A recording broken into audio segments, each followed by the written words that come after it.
elevators and escalators, including top-of-the-line pneumatic vacuum elevators, Fuji elevators and escalators, offer a safer and more convenient alternative, eliminating the risks of stairs and enhancing accessibility for homes, businesses, and hospitals. Choose safety and convenience with Lifts and Elevators Limited Company. Elevate your spaces today. For more information, visit our website at www.elevatorsgh.org or call now on 0200-535-515. Lifts and Elevators Limited Company, the elevator people. Our stories begin right here, and we never write them alone. There'll be pages we love to read again and again, and some we want to tear out. They are stories of dreamers, stories of creators, stories of strivers, stories of believers, and we're inspired by them all. We invite you to write your story with us. Your story matters, APSA. Rise and shine, it's another day to stay on point. Toast is Friday, it's still on point. Watch is Friday all day long.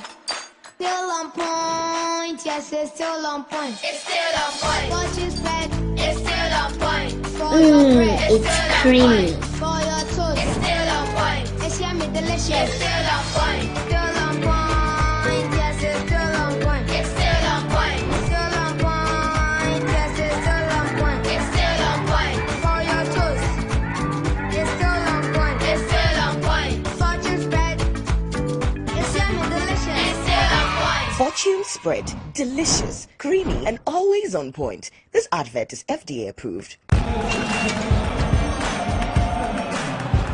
We are back, bringing you the latest lineup from Betway. Betway starts strong with their front two, with Free Play Friday and Swipe Bet. In the middle, you've got all the control with Cash Out and Build a Bet. Plus, with Win Boost, you can boost your sports bets. At the back, they have Smart Picks and the partial daily jackpot. You always get way more with Betway. This advert has been vetted and approved by the Gaming Commission of Ghana. Bet responsibly. No under 18. Terms and conditions apply. Betway. Get way more. Anti-cavity, gum protection, brighter teeth, and fresh bread. I'm a fat missy way. The Pacho Bantama. Machasi.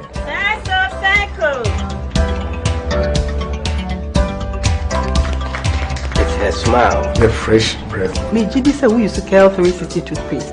Some kind. Cal 360 toothpaste. That's here. Cal 360 toothpaste.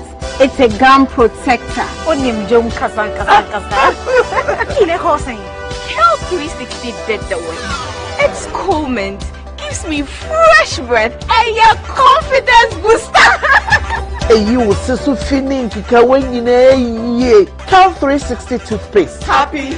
Cal 360 toothpaste, anti-cavity, gum protection, brighter teeth, and fresh breath. Cal, happy smile. This advert is FDA approved.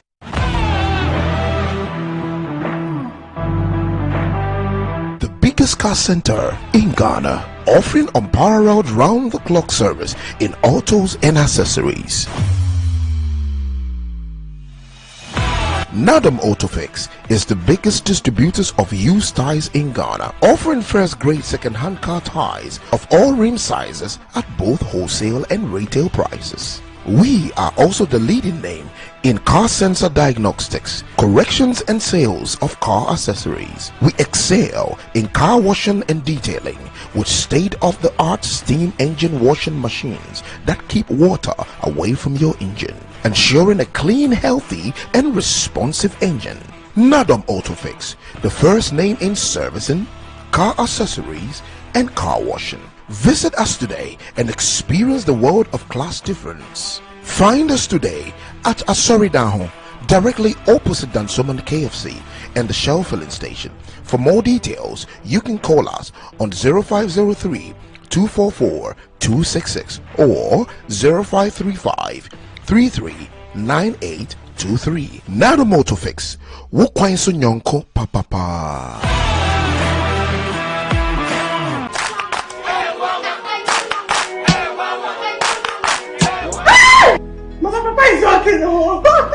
Bar Herbal Hospital. Specialists in every kind of bone disease. Bar Herbal Hospital. Eh, baby, a son of Wibia. Nanso, Yade Simisapa, a dumpemu yadi. Spinal cord, swelling of the arms, arthritis, bone injury, swelling of the leg with reddish color around it, and so on. See, Bar Herbal Hospital has special ultra-modern machine for checking up the body. I have tried them and I got good results. Try Bar Herbal Hospital.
Right, welcome back to the show. If you just joined us, this is Good Morning Ghana live on Metro TV. And, well, I've just informed that there's some breaking news. Something happened just 24 minutes ago, and you'll get to hear it for the first time on Good Morning Ghana in a few minutes. With me on the show this morning, I have the mentor who says he doesn't feel appreciated despite all his mentorship lessons over the years or decades. Well, he's the vice chair of Baumia 2024. Nana Kumia is here with me on the show. Nana, good morning. Good morning, Randy. Nana mentor Kumia. Also with me on the show this morning is the Honorable Samuel Kujatua Blackwise, Member of Parliament for the Northern Constituency, and also the ranking member on the Foreign Affairs Committee in the Parliament of the Republic of Ghana. But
this morning that at exactly 8 a.m., the Commission on Human Rights and Administrative Justice has been this morning petitioned. The petition borders on matters relating to the sale of hotels under SNAT's investment portfolio to a sitting Minister of State, the Honorable Brian Achampong.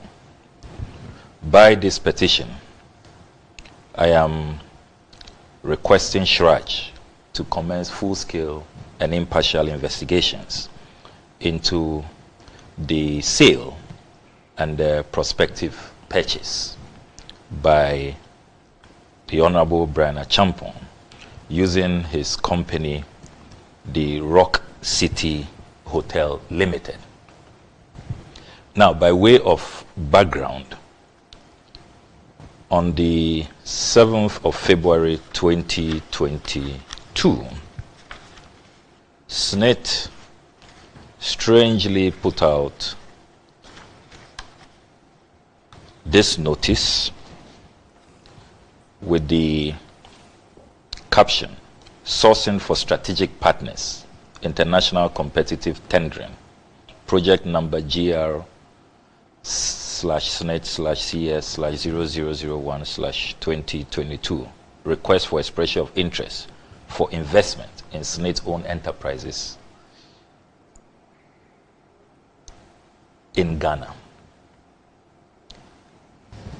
The notice stated in very clear terms that the hotels under SNAT's investment portfolio, 60% shares were going to be divested, and the transaction features are as follows: opportunity to acquire, control, and set strategic direction, opportunity to partner with the largest non-bank financial institution in Ghana. The hotels listed in this notice are the Labadi Beach Hotel, La Palm Royal Beach Resort, Elmina Beach Resort, Ridge Royal Hotel, the Buzia Beach Resort, and the Trust Lodge Hotel. So six in all. So this was in 2022. After this notice, there were rumors that the whole procurement arrangement was being cooked for one person. But there was very scanty information, and it was difficult to proceed on those rumors. There were also considerable agitation from some of the hotels listed. If you take Labadi Hotel, for example, the Labadi Beach Hotel is one of the most profitable hotels under the SNAT investment portfolio. In fact, in Ghana. In 2022, they paid dividend to government of 25 million Ghana cedis. And I have that report here. In 2021, they paid 10 million Ghana cedis dividend to government. The Ridge Royal Hotel is also doing very, very well. And indeed, I have a copy of their latest financial performance report. And it's a very healthy company financially. So one wonders why SNAT, which many actuarial studies in recent times, including the ILO report, are raising concerns about its ability to even pay pensions, in the near future, why they will be divesting their stake in these very profitable hotels. So we have been digging and trying to get the needed documentation, what you may call the smoking gun, so that we can proceed on concrete basis and not just on rumors. Fortunately, I have intercepted this letter dated 21st March 2024, signed by Mr. Kofi Osafo-Mafu, who was then the Deputy Director General, IDD. We all know that he's now taking over as the boss at SNAT, 27th March 2024. And this is a few weeks ago, a couple of months ago. So did he sign as deputy or as DG? He signed as deputy. He signed as Deputy Director General, IDD. And this letter is addressed to the board chairman, Ridge Royal Hotel, Cape Coast, Ghana. And it reads, Dear Sir, notice of proposed sale of SNAT's 60% equity stake in Ridge Royal Hotel. We write to inform you of SNAT's strategic decision to divest 60% of its stake in the hotels within its investment portfolio to a strategic investor. We are pleased to announce that we have identified a prospective buyer to acquire the portion of your stake in Ridge Royal Hotel. In accordance with the shareholders' agreement dated 1st April 1999, which outlines transfer restrictions on shares as per clause 5.2. And you know, this letter to Ridge Royal became very crucial because SNAT had proceeded to advertise. They were going to sell all the hotels, the 60% shares, treating all the hotels the same way, forgetting that they didn't have 100% control in Ridge Royal. There is a minority shareholder who has 4.9%. So this was brought to their attention by the minority shareholders. They protested. And so they had to now, despite what they had done, having advanced in the divesting of the 60% shares, they had to now walk back and respect the shareholders' agreement, albeit, belatedly and grudgingly. But let me proceed. So in accordance with the shareholders' agreement dated 1st April 1999, which outlines transfer restrictions on shares as per clause 5.2, SNAT is extending an offer to the minority shareholders of Ridge Royal Hotel to exercise their first right to purchase our 60% equity stake within a 45-day window. Failure to act within this specified time frame will result in a waiver of such rights. Now, this 45-day window lapsed on the 12th of May. And my information is that the minority shareholders are protesting the arm twisting, the disregard for due process, how they have been sidelined. And so they have asked their lawyers to protest. So they have refused to participate in this offer. Now, what this means is that technically, SNAT will say that you have not taken up the first right. And so we are going ahead with our sale. Let me continue with this interesting letter. It says, per the provisions of clause 5.2, we provide the following details regarding the terms under consideration by the preferred bidder for the acquisition of SNAT's 60% equity stake in Ridge Royal Hotel. This is where the very interesting revelation is made. So, Mr. Osafo-Mafu reveals in this letter that the prospective buyer is Rock City Hotel. The valuation of SNAT's 60% stake in Ridge Royal Hotel is $8.4 million. Capital expenditure projected for the refurbishment of the hotel is $2 million. Anticipated completion of refurbishment within 12 months following the execution of all agreements.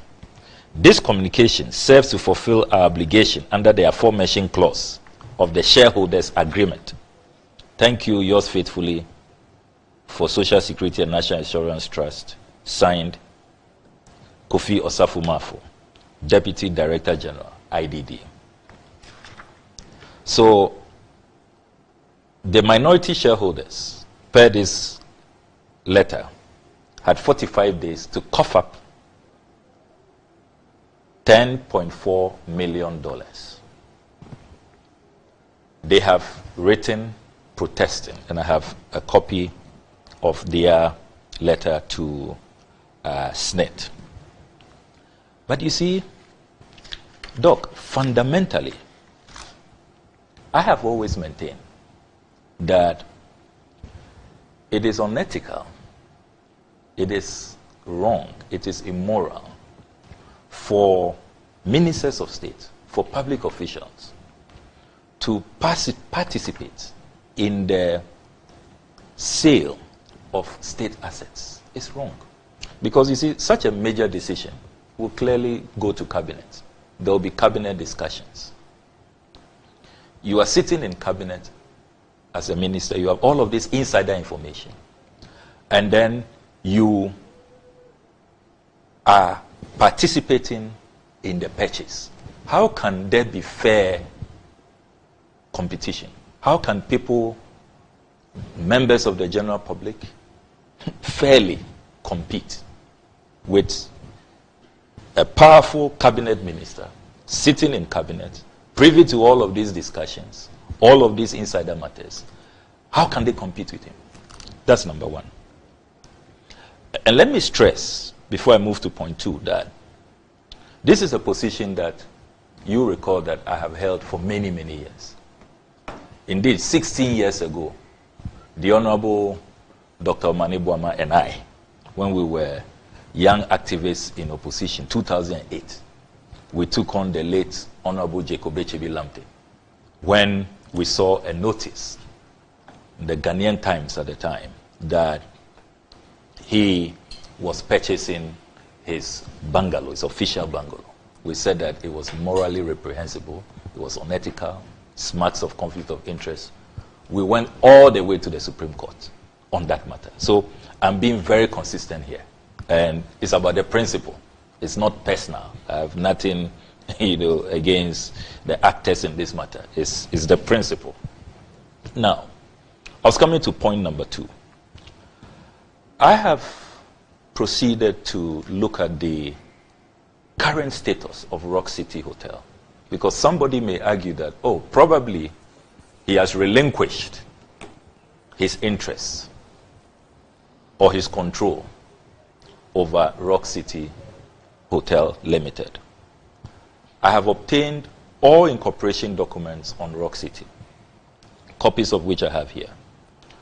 And you will observe that Rock City Hotel incorporated in 2016. He is still the director, he is still the sole beneficial owner.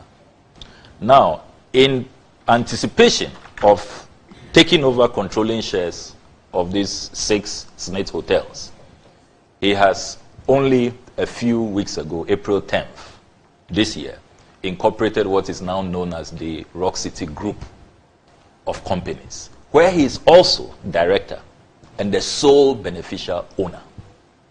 So unlike what the Honorable Kenoforiata, for example, did at Data Bank, relinquishing, backing off, the Honorable Brian Champon has not done that.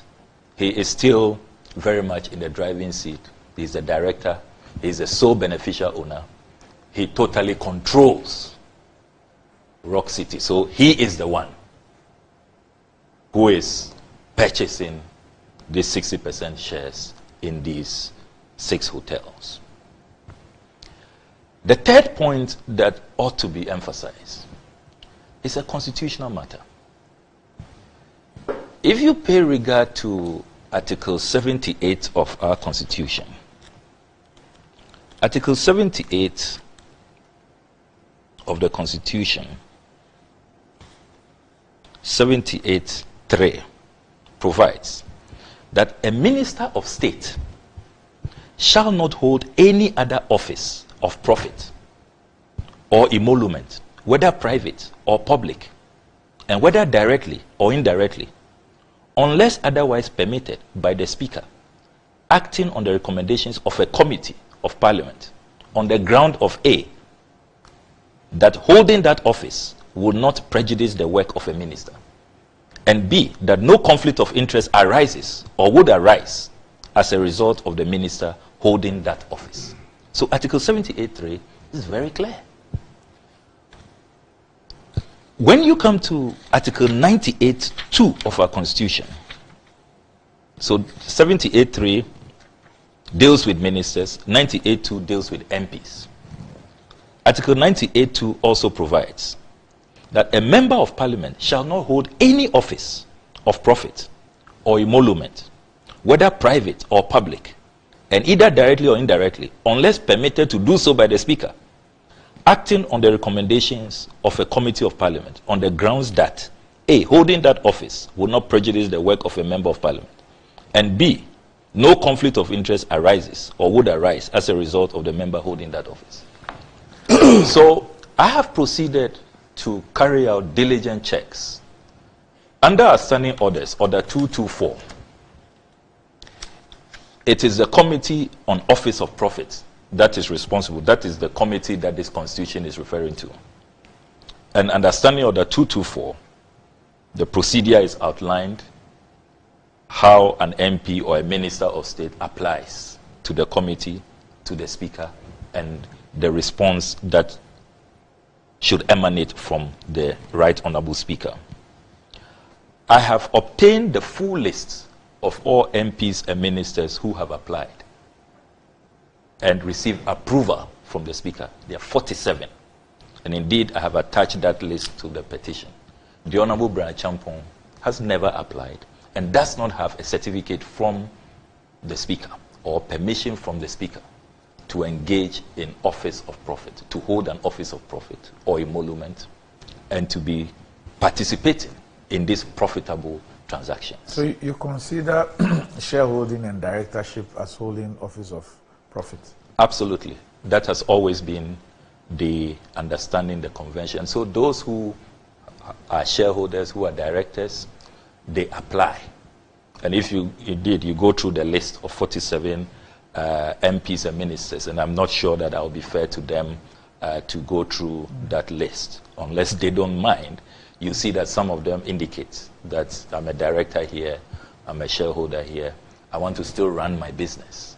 A number of them are professionals, lawyers, architects, some are pure business people, sole proprietorship, or they are director in some company, and they indicate, indeed, under new standing orders, if you go to Schedule 9, a form has now been very brilliantly and thoughtfully put together, and that form is in the schedule so that you have to fill, and you must indicate clearly that your business endeavors will not conflict with your work, because you are carrying out oversight, or you are Minister of State, you'll be sitting in cabinet, you'll be privy to insider information, so you must indicate that in your appraisal analysis you do not think that there will be conflict of interest, because the Constitution is very clear that where there will be conflict of interest, the Speaker must not grant you that permission.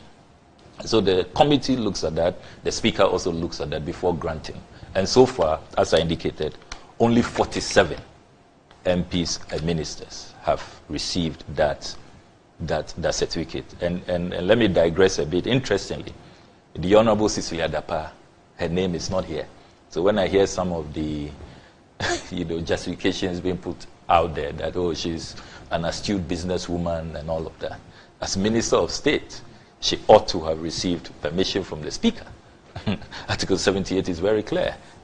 She did not. But back to the Honourable Brian Champong, that constitutional provision has not been complied with. So it is clear to me that apart from questions about even the appropriateness of the policy decision, why do you want to divest? Already, SNAT, you are struggling. You've mismanaged a lot of your investments.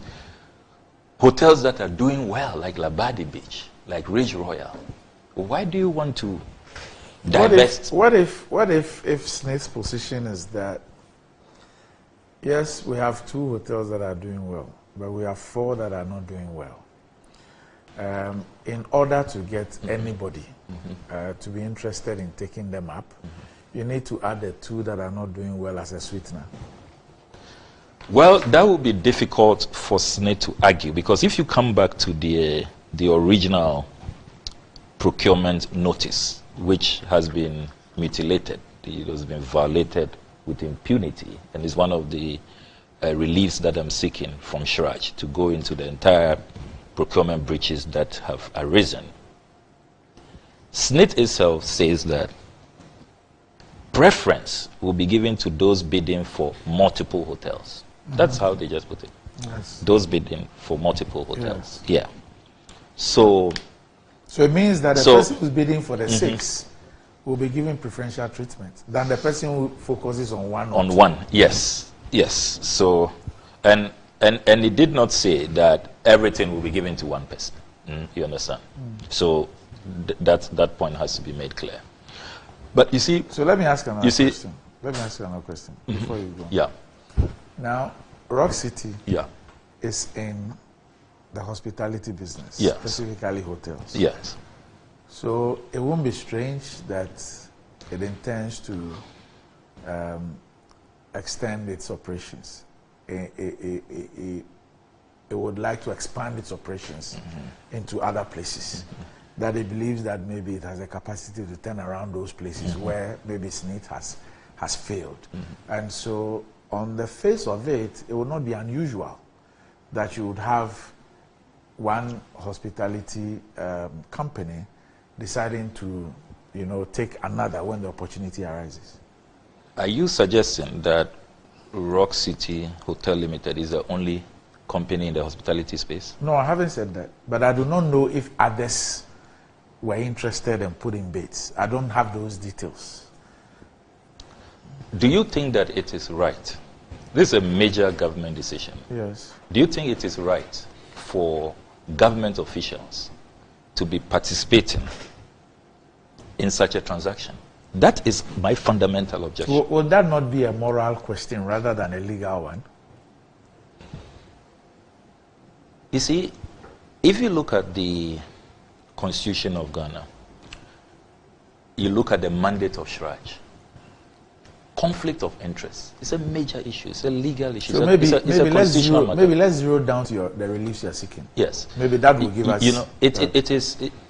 It goes beyond just morality. These are constitutional matters, and you cannot just wish them away.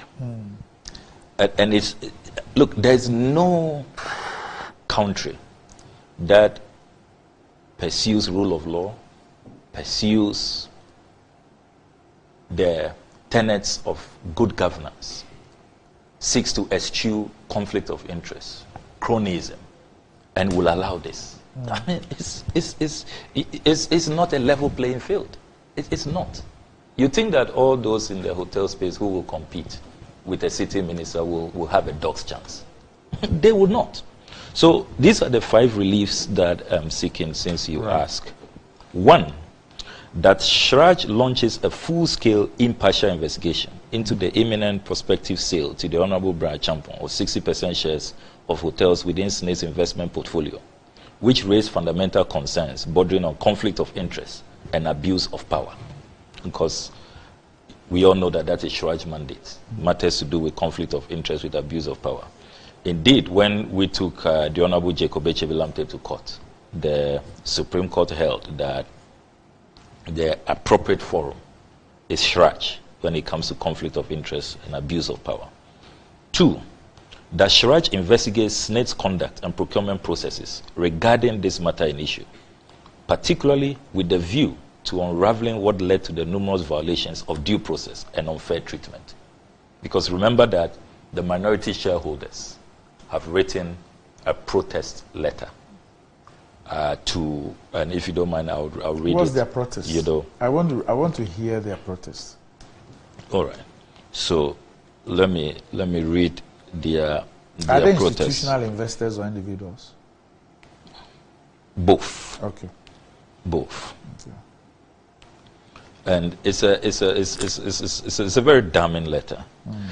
So Eshan Anderson Yeboah Obin and Co. is the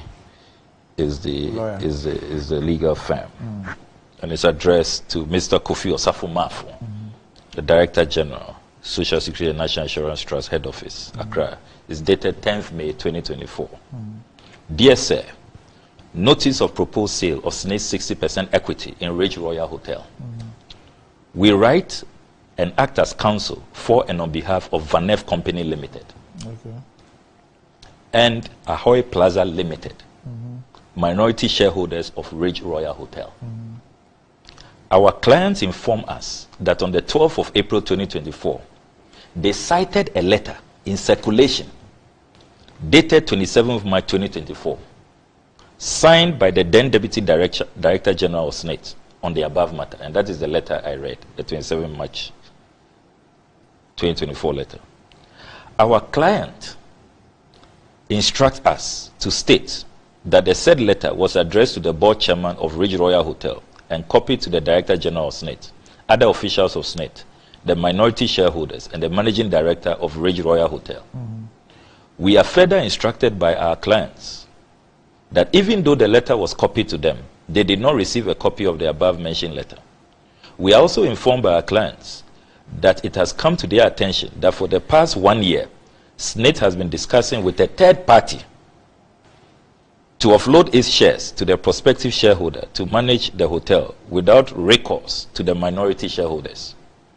Information also indicates that SNAT published its intention to sell its shares in the dailies. SNAT's intention to dispose its shares should have first been discussed at a shareholders meeting before going public. So before that notice, they should have gone they should have had a meeting with the shareholders before going public. They didn't do that.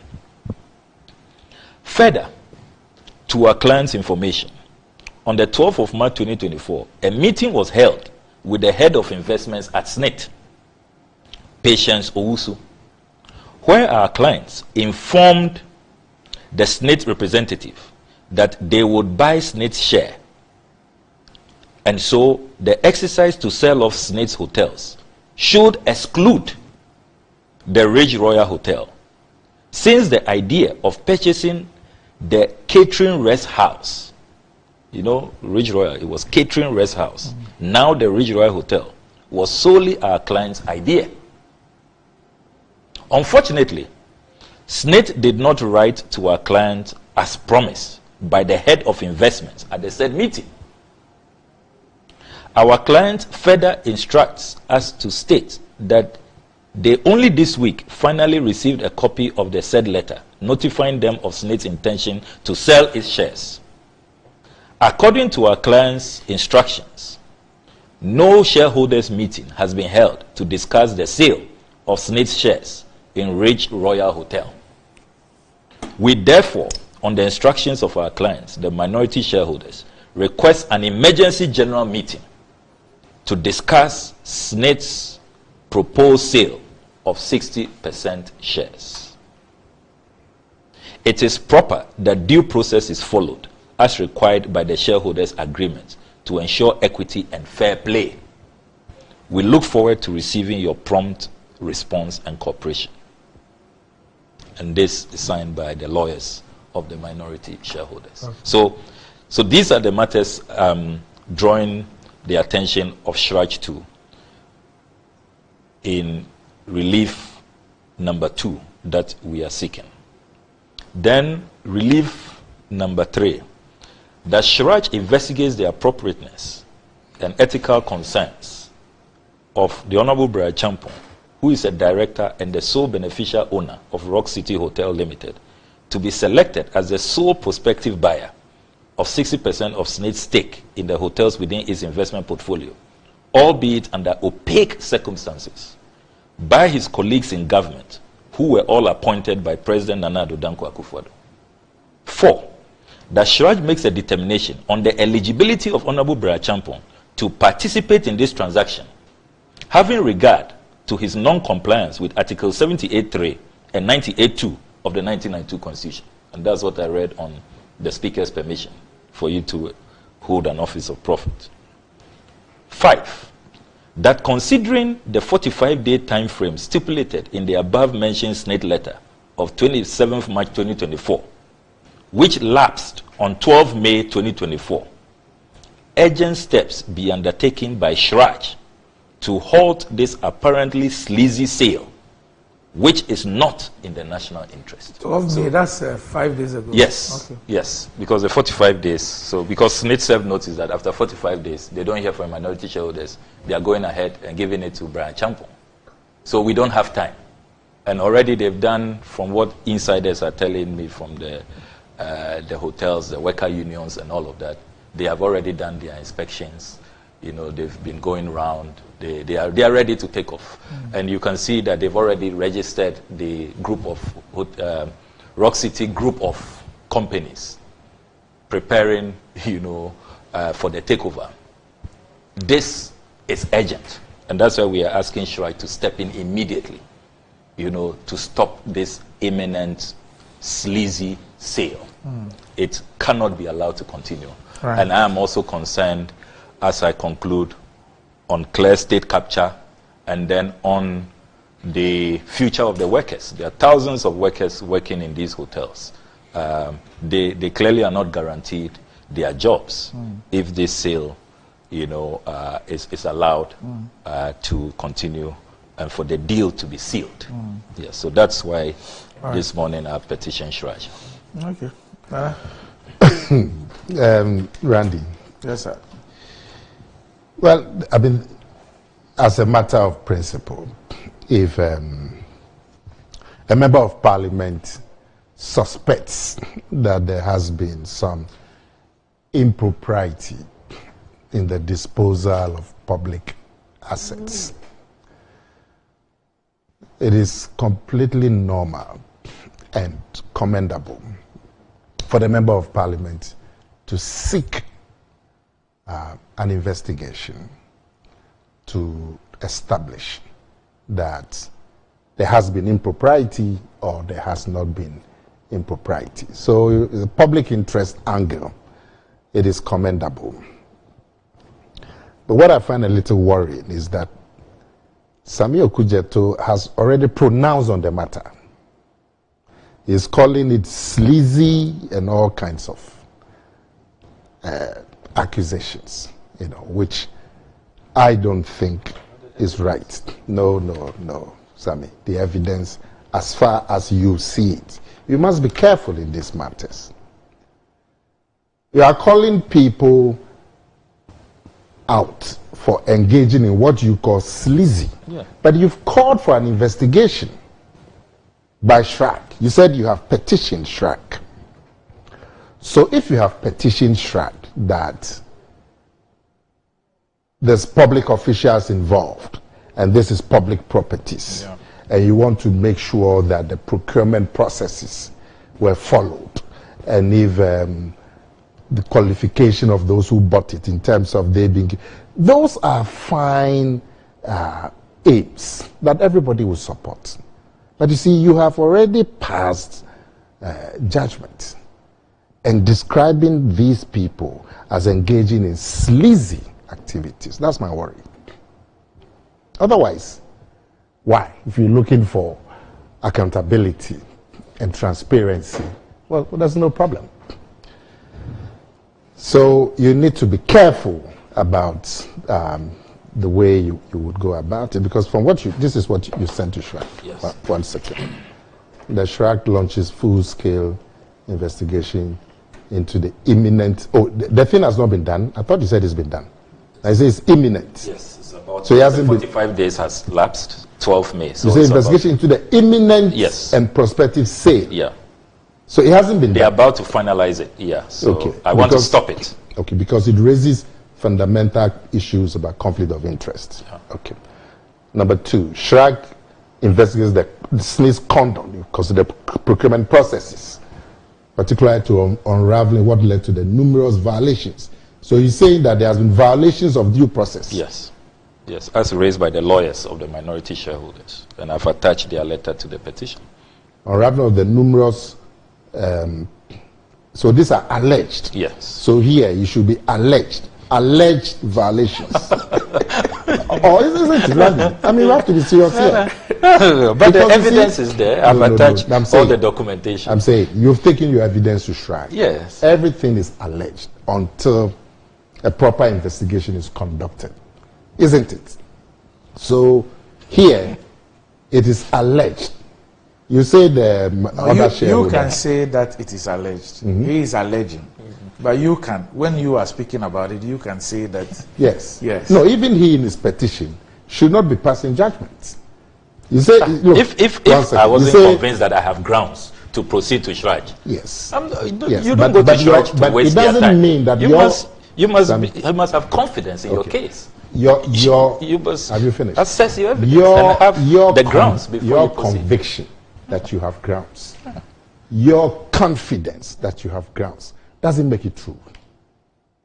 Yes, it's just your belief. Now, it's just your confidence. The only reason why I asked you that is that, for example, if you go to court and the prosecution is making his case, the prosecution doesn't say that I am alleging that he did this and that and that. The statement of case will say that on this date, so and so happened. They are putting out what they believe to be the facts. It is up to so the defense will have its opportunity, and it's up to the judge to determine whether. But when you have a wording that is saying CHRAJ investigates SNAT's conduct and procurement processes, particularly with a view to unraveling what led to the numerous violations of due process. Yes. I mean, you know.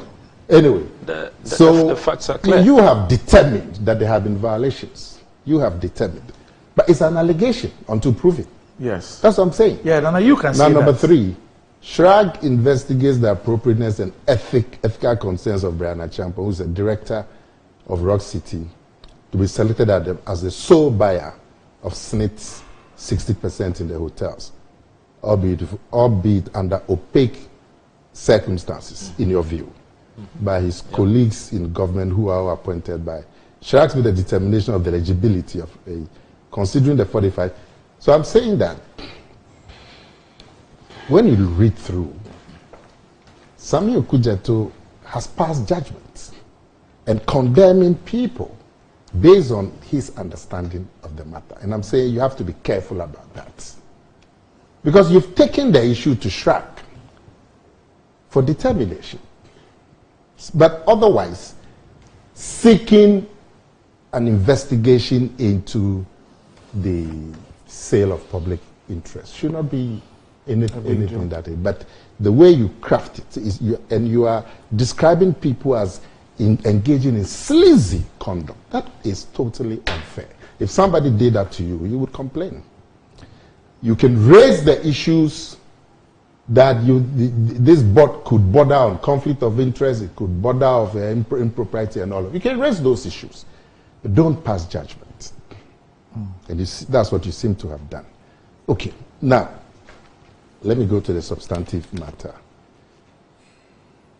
So SNAT, they advertised that they want to divest themselves of these hotels. Labadi Beach Hotel, La Palm Beach Hotel, Mina Beach, Ridge Royal, Busua, Trust Lodge Hotel. Which one is Trust? Oh, it's in Takrady. But we all know that many of these hotels are losing money. La Palm Royal, for example, we all know. Elmina Beach, we know, has been out of operation for a long time. Busua, you know. So, and even the ones that are making money, I don't think SNAT is selling all. It says it's going to divest some of its shares. It will lose control, 60%. Yes, but it will still retain. So the prospective buyer, if you see, they themselves state that the prospective buyer will now have control. Yeah, because obviously SNAT feels that when they have control, a lot of the time they become subject to interference. So they want to have minority shares so that they don't become subject. Obviously, that's the thinking. Otherwise, they would have sold all the shares. But you know, in the first place, when this advert came in 2021. 2022. Yeah. 7 February 2022. Brian Achampo, was he a cabinet minister in 2022? He was MP. No, he was MP. He was MP. Yeah. Okay. So, as we're speaking, I just got a message from somebody who works at SNAT. And this is what he says. There are issues raised that, let me not mention names for now, but let me just say that the message is saying that the minority owner in the SNAT hotel in Cape Coast is Soso. This Soso is a high-ranking NDC member. Okay. I don't want to mention his name. Okay. I'll forward it to you. Said when they bought it, when this person bought it, the NDC was in power. The catering rest house in Tamale was also bought by somebody who is a high-ranking NDC member. The name is here. I don't want to mention it for now. The catering rest house in Sunyani was also bought by somebody who is a high-ranking NDC member. Then at the catering rest house in Kumasi was also bought by somebody who is a high-ranking NDC member. Now these people are not even known to be hoteliers. Unlike Brian Achiampong, who's putting up what people call the biggest hotel in Africa on his own. And so he's eminently qualified to run hotels that are failing, provided that the procedure, the correct procedure is gone through. But these people who bought all these hotels, even the SNAT hotel in Cape Coast that you are talking about, one of the shareholders is a big NDC man. Catering rest house in Tamale was bought by a big NDC man, name provided here. The catering rest house in Sunyani, the catering rest house in Kumasi, and so on. So, if we are going to talk about politicians buying these properties, we can widen the investigation. I don't have a problem. Now, I'm told in the message that 8 companies submitted a bids in response to this SNAT advert. 8 companies. And the evaluation process took 3 years before Rock City emerged the winner. Okay. So,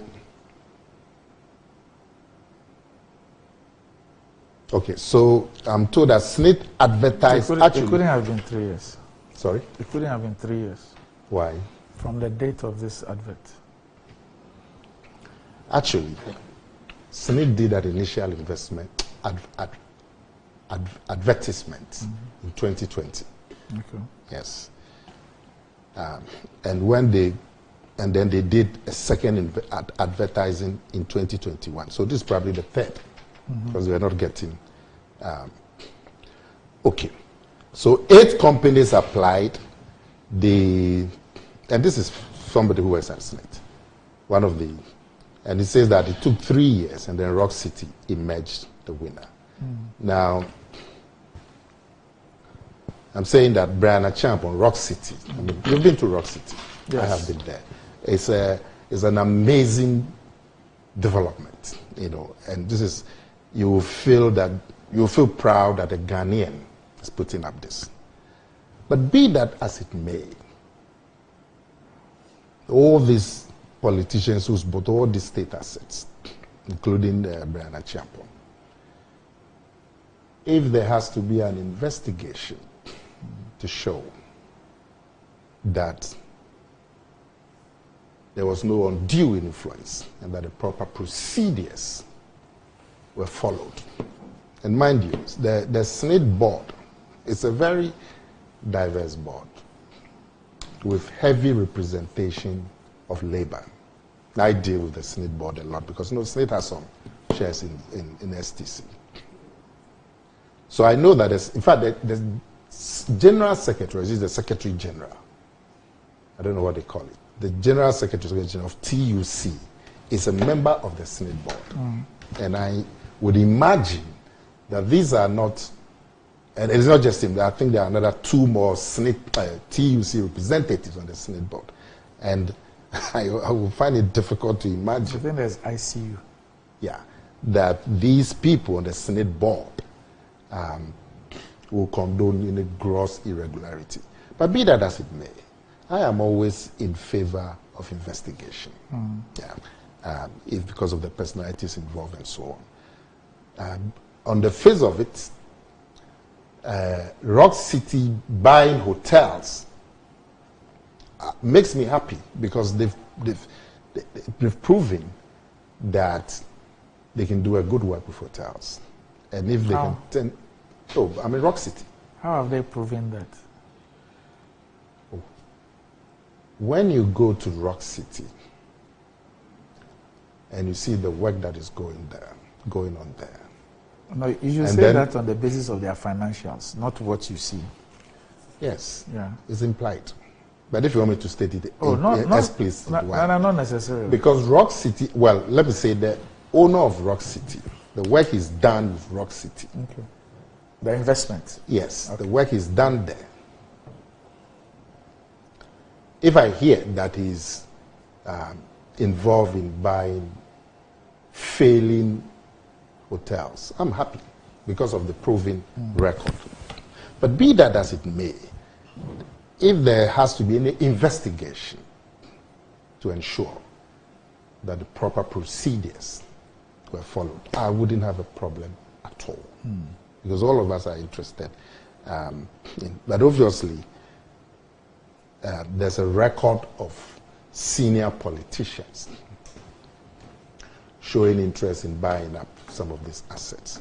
And if we have to do an investigation, which I welcome, it has to extend to some of this so we can have a thorough work. Well, somebody can also petition CHRAJ on all the others. Yes, I'm saying. Okay. No, I don't have a problem. But I'm saying that even CHRAJ, in doing his work, in terms of giving us a thorough work, should go into all of this so we can see. But, so it's a good thing that Sami wants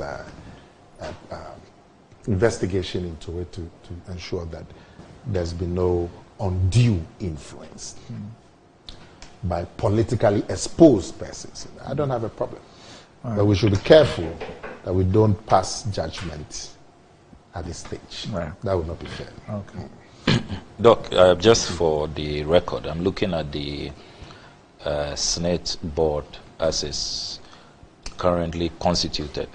And the TUC Secretary General is not on the board.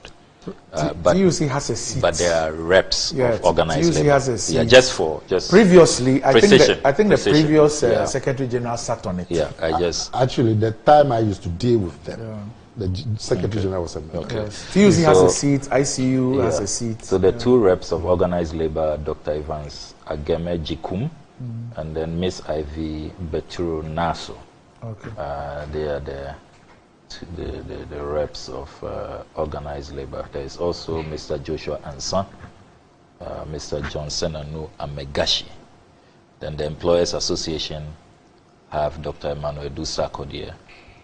The chair of the board is Ms. Elizabeth Ikia Ohene, who's, we all know, the former minister and journalist. State Pensioners Association is represented by Mr. Benjamin Odote Esuman. And the president's nominees are Peter Osedia, Gloria Irena Maki Paida. Gloria Irena Maki Paida. And then the rep of the Ministry of Finance is the Honorable Abuna Osei-Asari. And there's Mr. Kofi Bosumpim Osafumafo, the Director General. Mrs. Gifty Annan is the company secretary. So I just thought that for precision. Now, let's take a break. Let's take a break. Okay, all right. That's fine. We're back shortly. Okay.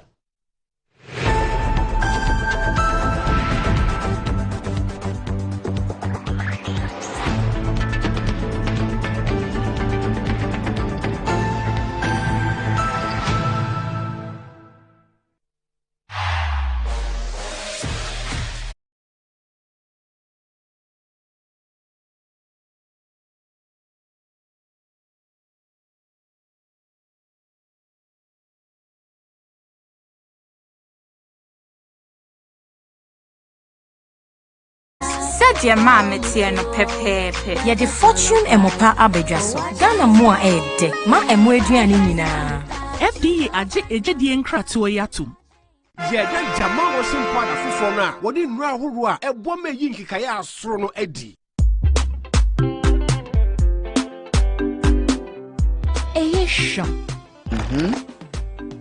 A mountain sound shisho. And a epu a run sui. A yink kayan kasa.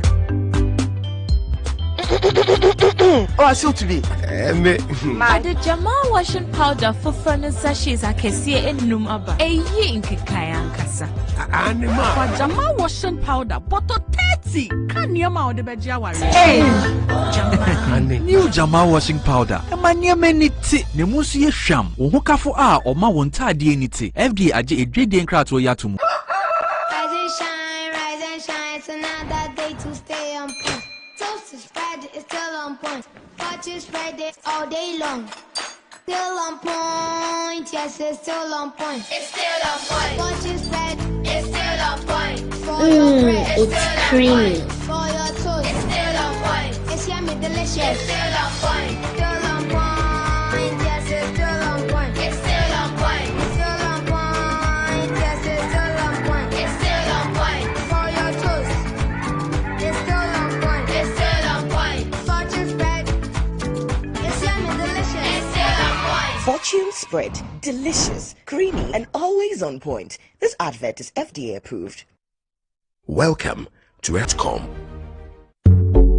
In today's modern world, stairs are a challenge, especially for our elderly and those with health concerns. Navigating them can be difficult and even dangerous, but there's a safer way to move vertically. Lifts and Elevators Limited Company, your answer to a more accessible and secure vertical transportation. Our elevators and escalators, including top-of-the-line pneumatic vacuum elevators, Fuji elevators and escalators, offer a safer and more convenient alternative, eliminating the risks of stairs and enhancing accessibility for homes, businesses, and hospitals. Choose safety and convenience with Lifts and Elevators Limited Company. Elevate your spaces today. For more information, visit our website at www.elevatorsgh.org or call now on 0200-535-515. Lifts and Elevators Limited Company, the elevator people.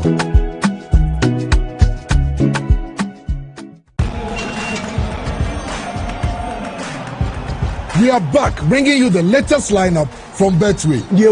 Betway starts strong with their front two with Free Play Friday and Swipe Bet. In the middle, you've got all the control with Cash Out and Build a Bet. Plus, with Win Boost, you can boost your sports bet. At the back, they have Smart Picks and the Partial Daily Jackpot.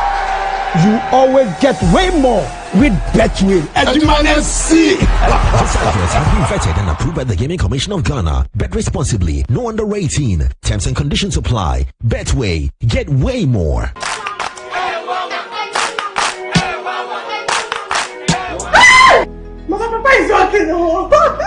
Bar Herbal Hospital.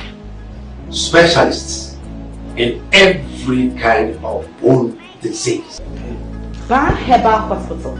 Baby, a Sunday will be and so Yadi Sapa a dumpemu yadi. Spinal cord, swelling of the arms, arthritis, bone injury, swelling of the leg with reddish color around it, and so on. See, Bar Herbal Hospital has special ultra-modern machine for checking up the body. I have tried them and I got good results. Try Bar Herbal Hospital.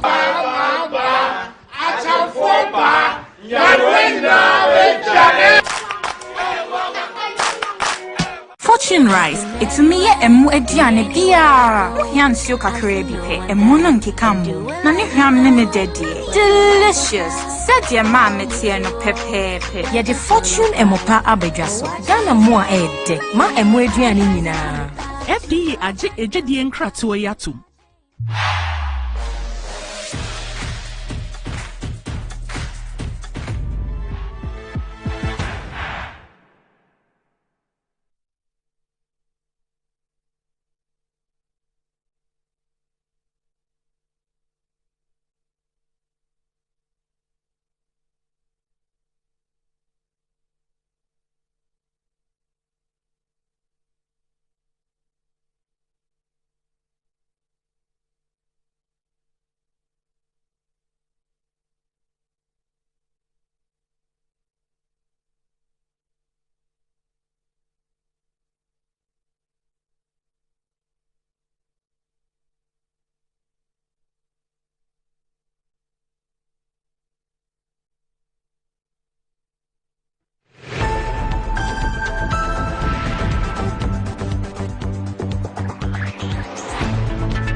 Right, welcome back to the show. If you just joined us, this is Good Morning Ghana live on Metro TV. Still with me on the show, I have Nana Kumia and Samuel Kujetua Blackwell. But what does wealth mean to you?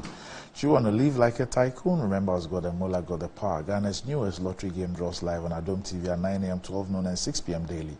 Now pick up your phones, tablets, and computers and download the Game Park Games app on Play Store. You can also play on the website at www.gameparkgames.com or by dialing *946# on all networks. Just choose 4 numbers from 0 to 9. It's easy to play and easy to win. Charlie, make we play this game and make some mola. Nobody beats our odds in Ghana. Game Park Games, more mola, more power.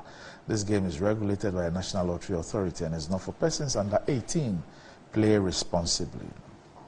Ayesoko, that could somebody be big, but Betway's cash out be bigger.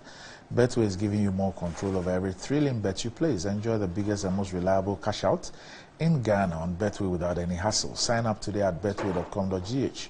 Terms and conditions apply. It's not for persons under 18. This is regulated by the Gaming Commission of Ghana. Betway, get way more. And Blue Jeans energy drink has been on the Ghanaian market for over 20 years. We already know what it does for the body. It contains vitamins and nutrients like vitamin B2, B3, B6, B12, as well as taurine and guarana, which are known to boost your strength and energy as well as promote high performance and endurance. Blue Jeans energy drink has been tested and tried, and it's indeed the best. Blue Jeans energy drink is for bold and active men and women, so go and grab a cold can and power your day. It's in shops nationwide, and you can reach Budget Cash and Carry Limited on 0208 128 190 or 055 001 0000. All right, so let's see how we can wrap up on this issue and try and move on. Yes, Samuel. Yeah, Doc, I think that it is important for the principles to be established, and principle is principle. It should not matter whether you are MPP or NDC or PPP or NRP or CCC. The position I have always held, which I believe is consistent with our Constitution, is consistent with Code of Conduct for public officers, is that when you hold these high positions as public officials, you cannot engage in conduct which borders on conflict of interest. You cannot. The claim that there have been some known NDC officials or NDC members who have purchased assets belonging to the state. I welcome any investigation into that. As I sit here, I'm not aware of any sitting member of parliament, of any minister of state during the NDC period, when the NDC was in power, participating in these sales, buying shares, controlling shares, outright purchases. I'm not aware. So those who are alleging should prove. We have our documentation. Bring yours, and I will support you. I mean, these are principles. It shouldn't matter whether the person is NDC or MPP. And there ought to be a distinguishing criteria in these matters. It's not just enough to say, I know somebody who purchased some property who is a known NDC official. When was the purchase done? At the time the purchase was done, was the person a minister of state, a member of parliament, holding any position that brings influence to bear, that allows the person to influence the process? So let us not deliberately, fudge the issues, obfuscate, and, overly simplify matters and make it look as though it is just about MPP and NDC, that it is because the person purchasing now is MPP. That's not the issue. It's about the principle. It is about conflict of interest. It is about being a public officer, occupying a certain position, which allows you to bring a certain influence to bear. It's about procurement processes. Are the procurement processes credible? Do they follow the tenets of the law? Have they been skewed to favor any particular person? In this matter that we are discussing, I have read letters to you from lawyers of other shareholders raising fundamental concerns about the disregard for due process, the breach of shareholders' agreement. I mean, these are major issues. You cannot gloss over these issues. When you look at SNAT's own March 27, 2024 letter, it's a concession. You go advertise years prior. You go ahead, initiate talks with your sole buyer. You are touring facilities, making arrangements for takeover, incorporating new companies. And you are now, years after, you are now writing to the minority shareholders, giving them 45 days to indicate their interest. Something you ought to have done before going public, before advertising. I mean, these are major issues. So we deal with facts. We deal with the evidence that comes to our attention in the pursuit of our oversight responsibilities. The whole essence of having a parliament, having MPs, is to make sure that we are pursuing checks and balances, that we are holding the executive accountable, and that when these matters are brought to the fore, we carry out our own independent checks, investigations, validations, and when we are convinced that there are grounds, substantial grounds, to demand action by the relevant state institutions, we proceed accordingly. And that is what I have done in this matter. And for more than 16 years, we have been very, very consistent. So if anybody knows of any NDC minister or MP who participated in a similar transaction in the past, nothing stops them. I am not aware. If it had come to my attention, I will have raised these matters. So I think that we should all have standards. We should establish certain principles and let us proceed on those principles. That is how we build a clean democracy. That is how we are able to ensure that a level playing field is established. That is how we are able to avoid what is now being called in the literature state capture, where if care is not taken, you see abuse of power taking new heights, and those who wield power just, skew processes, violate the rights of others, disregard due process, disregard our procurement laws, and just continue on the state capture spree. Ultimately, we suffer. The country suffers. Workers suffer.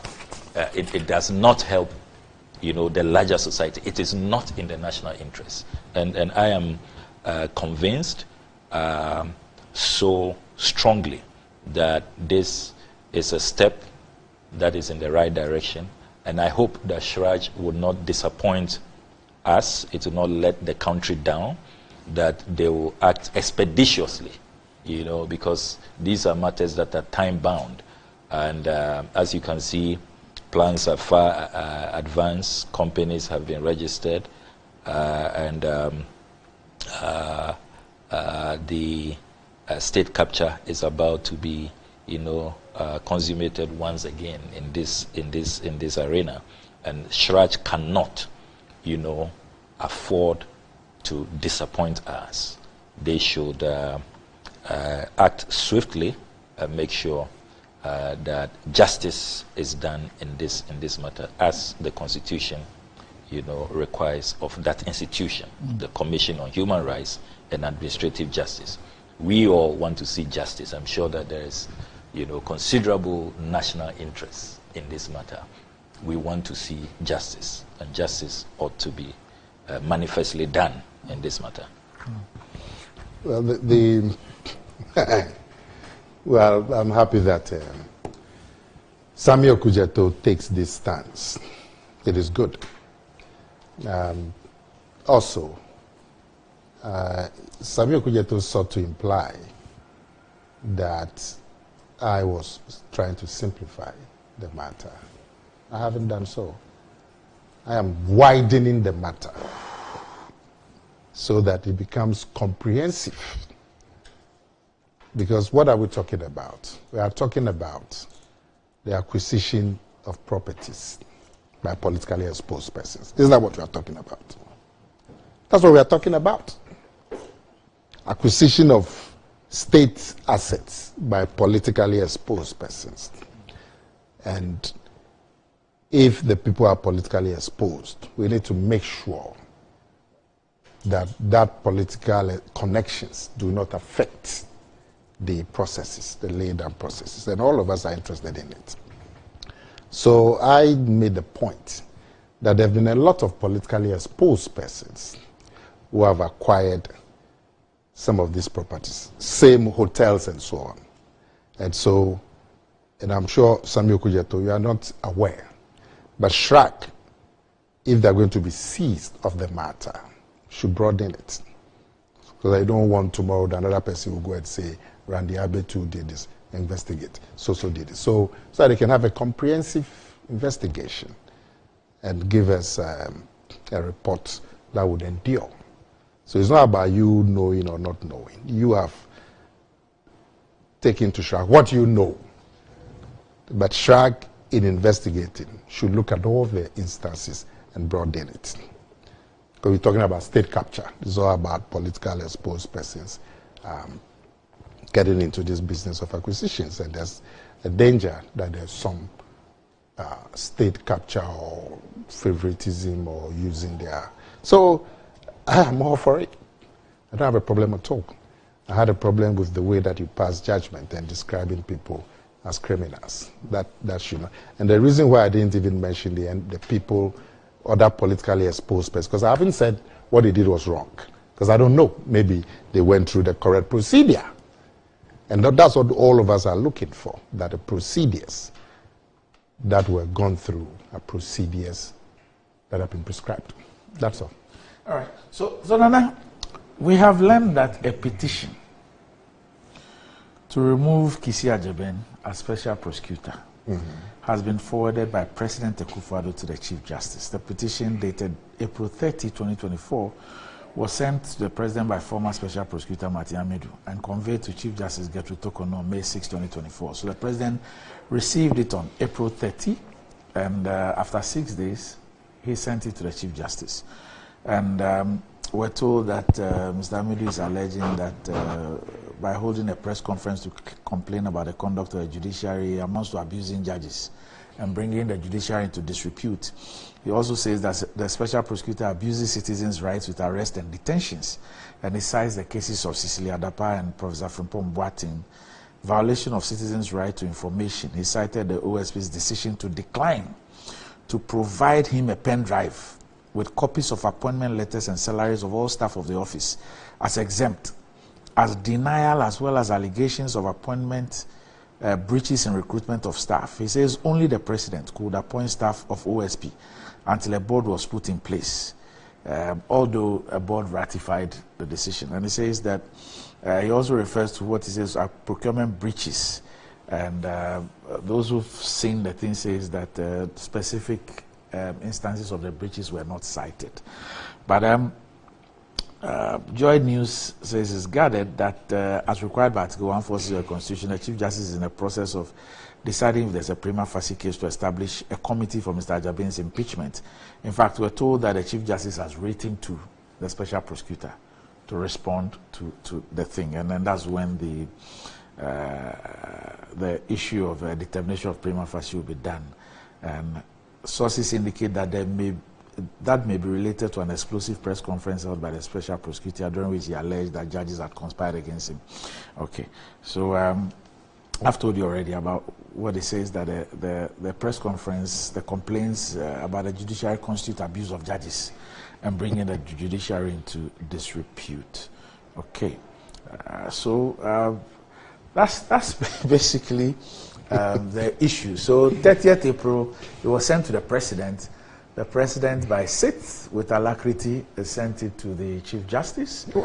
What do you mean by alacrity? Oh, 6 days.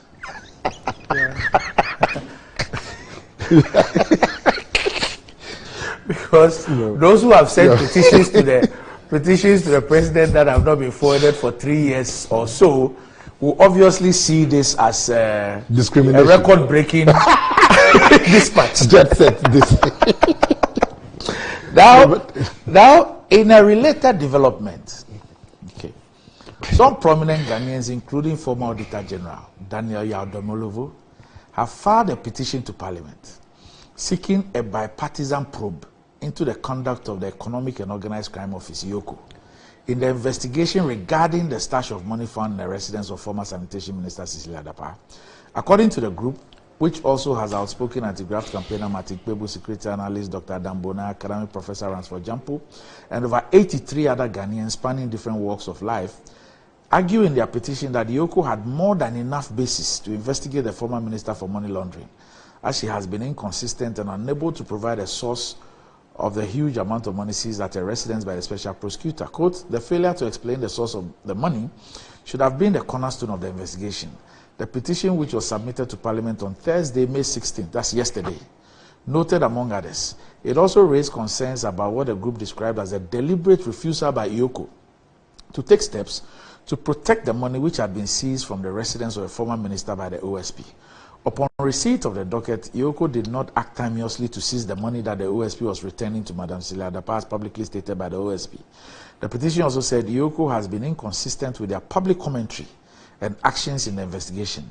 The development comes in the wake of the standoff between state anti-corruption agencies investigating the former minister over the stash of money, and the OSP is on record to have stated Yoko lacks the appetite to probe the matter despite the detailed information he shared with them. And last week, I was on record to have said that for the life of me, this is the first time that I see anti-corruption agencies trading accusations, you know, and now these are the issues. But let me just comment on the second one, the petition to Parliament over Yoko by Mr. Domelevo and his colleagues. 89 others. 83 others. Right? Okay. Wouldn't it have been better if they had petitioned CHRAJ to investigate the matter? Well, they say they're asking for a bipartisan probe. I don't know if CHRAJ is clothed with the jurisdiction over what they want. I don't know. I think that would have been challenging, yeah. Because CHRAJ is looking more at conflict of interest, corruption, cronyism, abuse of power, and administrative infractions. So it's all in there. There's corruption in there. No, but you see, they are not accusing Yoko of corruption. They are not calling for investigation to Cecilia Dapa, rather into Yoko's conduct. So can CHRAJ investigate Yoko's conduct? Yoko's conduct. They're asking Parliament to investigate Yoko, yes. Yoko's conduct in the matter. Yoko's conduct. That's what they're asking. Not the Cecilia Dapa conduct. No. Because it's Yoko's conduct. The Cecilia Dapa, I mean, some of the charges are suspected corruption. So I thought. No. It's they're not asking Parliament to investigate Cecilia Dapa. I'm not saying. As well. You are right that CHRAJ can look into the Cecilia Dapa. As for that, But what Domelevo and Co are looking for is Yoko's conduct. They are concerned about Yoko's conduct. Yeah. But what is the point? Because at the end of the day, you want closure on the Cecilia Dapa matter. Yeah. If a state investigative body, you believe they haven't done their work well, but what is it that you want to achieve? The Cecilia Dapa matter. You see? Maybe they want a functional Yoko. Because Yoko, in your view, has not done well in this Cecilia Dapa matter. So then Parliament would then form a committee and call Yoko. And maybe other parties. Maybe in the course of it, they might have to call the OSP. Yes. They might have to call the AG. Yes. Yeah. They might have to call them. They the petitioners. And then Parliament at the end of the day will direct Yoko that go and investigate. Maybe we establish whether Yoko did the right thing or didn't do the right thing, and then you believe that is not a proper forum. I believe a better forum. Maybe it's a proper forum because we don't know what to come out of it. Right. But I'm wondering if you would have preferred if a state, you believe a state agency has not acted correctly as far as its mandate is concerned, or even if they have vacated their mandate, and if Parliament was the but you know, like I have said, Parliament is a very strong institution because they hold the power of the purse. So anything that has to do with the conduct of people paid with public monies, Parliament can investigate. But I thought that the substantive matter on which they are worried, if they took it to CHRAJ, because I don't know if Parliament at the end of the day is going to compel Yoko to investigate. But let's wait and see how it goes. The first one,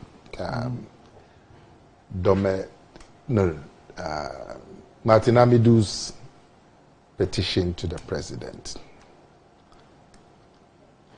It's interesting because Martin Amidu has held the position of the OSP. So if he is raising complaints about the office of the OSP, it should be taken seriously. He's done that from day one. Even before the man assumed office, when he was nominated. Yes. So now if he has done a formal petition, because of his status as the, actually he's the first occupant of that office, it should be taken seriously. And the president has done the right thing by forwarding it to the Chief Justice, who now is going to establish if there's a good case, what the lawyers call prima facie, to proceed with the investigation. So that's all fine, as provided by the laws. You had mentioned the alacrity with which the presidency had forwarded this petition about the OSP to CHRAJ. And that I suspect your use of alacrity, you have at the back of your mind that there has been other petitions. At least 3. That the president has not forwarded with the same alacrity as he's forwarded this one. In fact, he has arrested those petitions. But we would agree, initially, that this particular petition against the OSP is coming from somebody who cannot be said to be aligned or in some alignment with the president. So we can assume that in forwarding this petition, there is no, you cannot have any suspicion that this is some grand design to get rid of the OSP. In fact, the other 3 were also submitted by people who are not aligned to the president. Yes. Okay. But they were against the appointees of the president. Yes, and this one too is against an appointee of the president. But this business of the president forwarding petitions, is it automatic? Or the president himself, the office of the president himself, has to be convinced that this petition has some merit? Well, when the Charlotte Osei one came, we're told that if you read the Constitution, the president is simply a conveyor belt. The Constitution says that when he receives it within a certain period, he has to submit it to the CJ. The CJ, too, within a certain period, must let the person against whom the petition is made see it and respond. Then within a certain period, the CJ must establish whether there's a prima facie case or not. Who said the president is a conveyor belt? I might have to look for for all those who made that point. I might have to look for. I might have to look for. There are quite a lot of people. Some of the people that we call legal luminaries and people who. But has the presidency itself said it's a conveyor belt? I might have to check. I'm not too sure about because I don't know if it's just a conveyor, like a postmaster. Yeah. He's delivering a parcel. They say when you look at that article, nowhere does the Constitution provide the president with the right or the privilege to do anything other than forward upon You shouldn't even read it.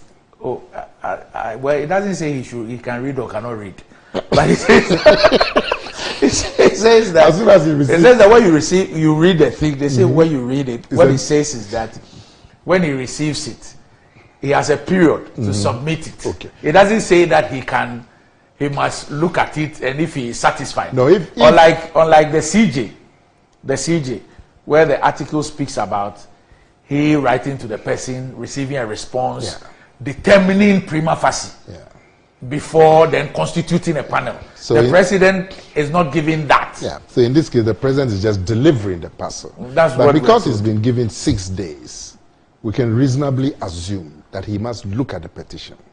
He's not been given 6 days. I think that's what it's 7 days. Yeah. 7 days. But he did it in 6 days. So if he's been given 7 days or 6 days, I think we can fairly assume that the framers of the Constitution intend that the presidency should look at the petition before forwarding.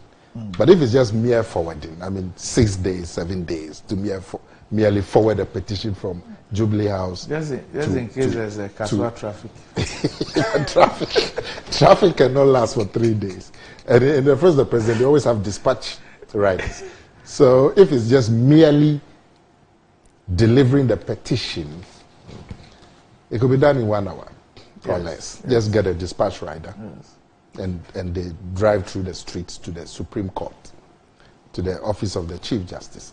The Chief Justice says, I have received this petition from the AE there, and that's it. But obviously, if you look at the wording, the petition is supposed to be looked at by the president to do some gatekeeping before it is forwarded. They argue that, those who hold the conveyor belt position, they argue that if that were the intent of the Constitution, it would have been clear. And they cite examples. For example, in the same article, the CJ, it's clear what the CJ should do. So you receive it, send the thing to whoever the complaint is made against. Upon receipt, determine a prima facie. If you determine, then you set up a committee. Now, if the framers of the Constitution intended for the president to make a determination before forwarding, it would have said so. Okay. So, for example, what we were discussing a few weeks ago, the impasse between Parliament and the Executive, that it is clear that when the President receives it, if he has a reason to not to assent, he can do ABCD. So their point is that to the extent that the Constitution doesn't... the President has no say in the matter. That was the argument they made. But if... And I listened as a student. You cannot be a student. I always You have 2 PhDs. I always learn. You have 2 PhDs. Oh, no, not 2. But you see, those who make that argument would have to answer as to why the Constitution appointed the president as a postboy. Because I mean, basically they say that the president is a postboy. You get it. You receive this thing. Oh, this is a petition from Randy Abbey. Oh, then he has to go to... one of the petitioners whose petition was not conveyed, Prince Derike J. He sent this one. It says, Esankuma Yaopon, Director of Law School. He's just been nominated to the Appeals Court. Yes. It says, Esankuma Yaopon, Samson Ladi Ayinini, and Kofi Bentil of Occupy Ghana said the president is only a conveyor belt in such Article 146 petition cases. Now, these are people who should know their stuff. But I have a simple question for them.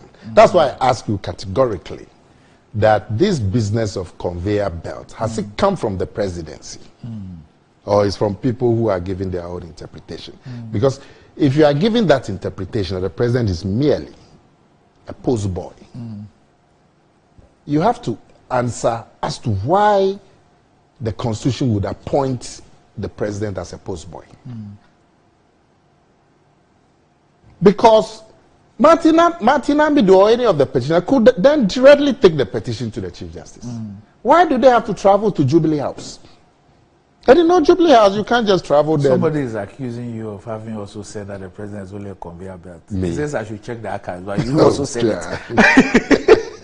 So they have to answer as to why the Constitution of Ghana would appoint the president of Ghana as a postboy who merely has to deliver a post. It cannot be. It cannot be. Because the petitioner could just take the petition to the Chief Justice, who has the power to establish whether there is a good case to establish an investigative committee. If the president has no input at all into the matter, why would the Constitution appoint him as postboy? And that, Randy, you have a petition about the conduct of a public official like the special prosecutor. You can take it to the Chief Justice, who has the power to determine if your petition has enough merit to proceed, isn't it? Why would the Constitution direct you to go through Jubilee House? And we all know that going through Jubilee House, it's more difficult than going to the Supreme Court. look at the imposing security infrastructure at Jubilee House. That you have to pass through all of that, and the layers of secretaries and officials before it gets to the office of the president. Why would they require you to go through all of that? So that the president can then give it to a dispatcher to take it to it. When you can go directly to the chief, I'm going to the chief. So apparently, when it comes to the removal of the OSP, it's not on the basis of 146. It's actually Section 15 of the OSP Act. Okay. Okay, and this is what it states. A person who seeks to remove the special prosecutor from office shall submit a petition to the president. Where the president receives a petition, that's 3. Where the president receives a petition for the removal of the special prosecutor, the president shall within 7 days refer the petition to the Chief Justice, who shall within 30 days determine whether there's a prima facie case. Where the Chief Justice determines that there's a prima facie case, the Chief Justice shall within 14 days set up a committee consisting of A, a chairperson who's the Justice of the Supreme Court, B, a lawyer of at least 15 years standing at the bar, and C, one other person with expertise in investigations. 5, the committee shall within 90 days investigate the matter and make its recommendation to the president through the Chief Justice. 6, the president shall act in accordance with the recommendations of the committee. Yeah, but this is no different from what we've been saying. That but this one says that where the president receives a petition for the removal of the special prosecutor, the president shall, so it's mandatory, within 7 days, send it. Now, does 146 also say the president shall? Yes, check. It's virtually the same thing. Well, what is it saying? This is 1462. A justice of the Superior Court of Judicature or a chairman of a regional tribunal may only be removed in accordance with the procedure specified in this article if the president receives a petition. That's 3. 1463. If the president receives a petition for the removal of a justice of a superior court other than the Chief Justice, or for the removal of the chairman of a regional tribunal, he shall refer the petition to the Chief Justice, who shall determine whether there is a prima facie case. So it's virtually a lifting. It's also a shall. So it's mandatory. So in that case, the president has been appointed as a postboy. Yes, it's mandatory. Yes. Yes. But as soon as he receives it, within 6 days, he must dispatch it. Yes. Why did they make the president a postboy? So the question is that why hasn't the president done his postboy duties? Because obviously he doesn't. He doesn't. So the president now, it's obvious that he picks and chooses when to respect the constitution and when not to respect the constitution. Because obviously the president doesn't believe that he's a postboy. He believes that the requirement that the thing passes through his office implies that he has an input. Upon receipt, he shall. This is one of the cases that we have to resolve through constitutional drafting.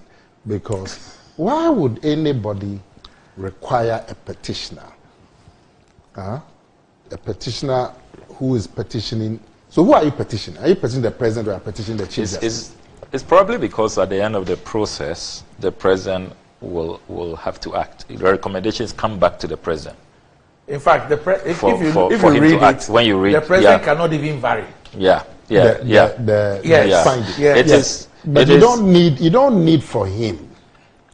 All the chief justice has to inform him is that we've received this thing and we are working on it, or we've done this work and this is the findings. Why would you, the petitioner, Randy, be required to go to Jubilee House and be able to move your way to the office of the president to deliver a petition when you can just go to the chief justice? You know, so and then from what Sami is reading, he says not he may, no, shall. He shall. Yes. He shall. That means so that's where the conveyor belt agreement comes from. And why is the president the conveyor belt? As for that one, you boycotted. So in that case, who boycotted? Boycotted what? And you see, and the constitutional drafting. So you are able to tell us. Me? You? No. What are you talking about? Oh, you boycotted the drafting. You mean when you say you? Who? Me? You, Nana. Me directly. When they were doing that thing, I was barely out of school. So who are you talking about? My party. I thought you were after school. My party. But when they were doing your tradition, make it tradition. It's ideological tradition. When they were doing but you know, on the matter of the prima facie case, it's for the chief justice to determine. My party hadn't been formed. Yeah, that's why I use tradition. Yeah. No, but there are people like Safu Mafu who, if you say tradition, were part. So even that one, it doesn't wash. But there's an interesting problem that we have on our hands. But why is it a problem? The president must be a servant leader at some point. So you should deliver your pass. At some point, it's to put him in the know.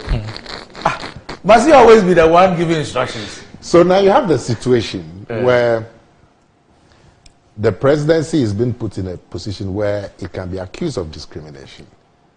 Because you've said that there are 2 or 3 petitions. Yes.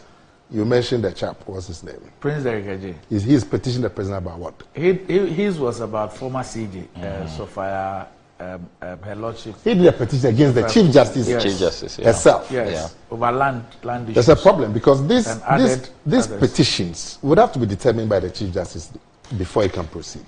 Now, if you are petitioning against the chief justice, but in that case, there's a when it's about the chief justice, there's a different procedure.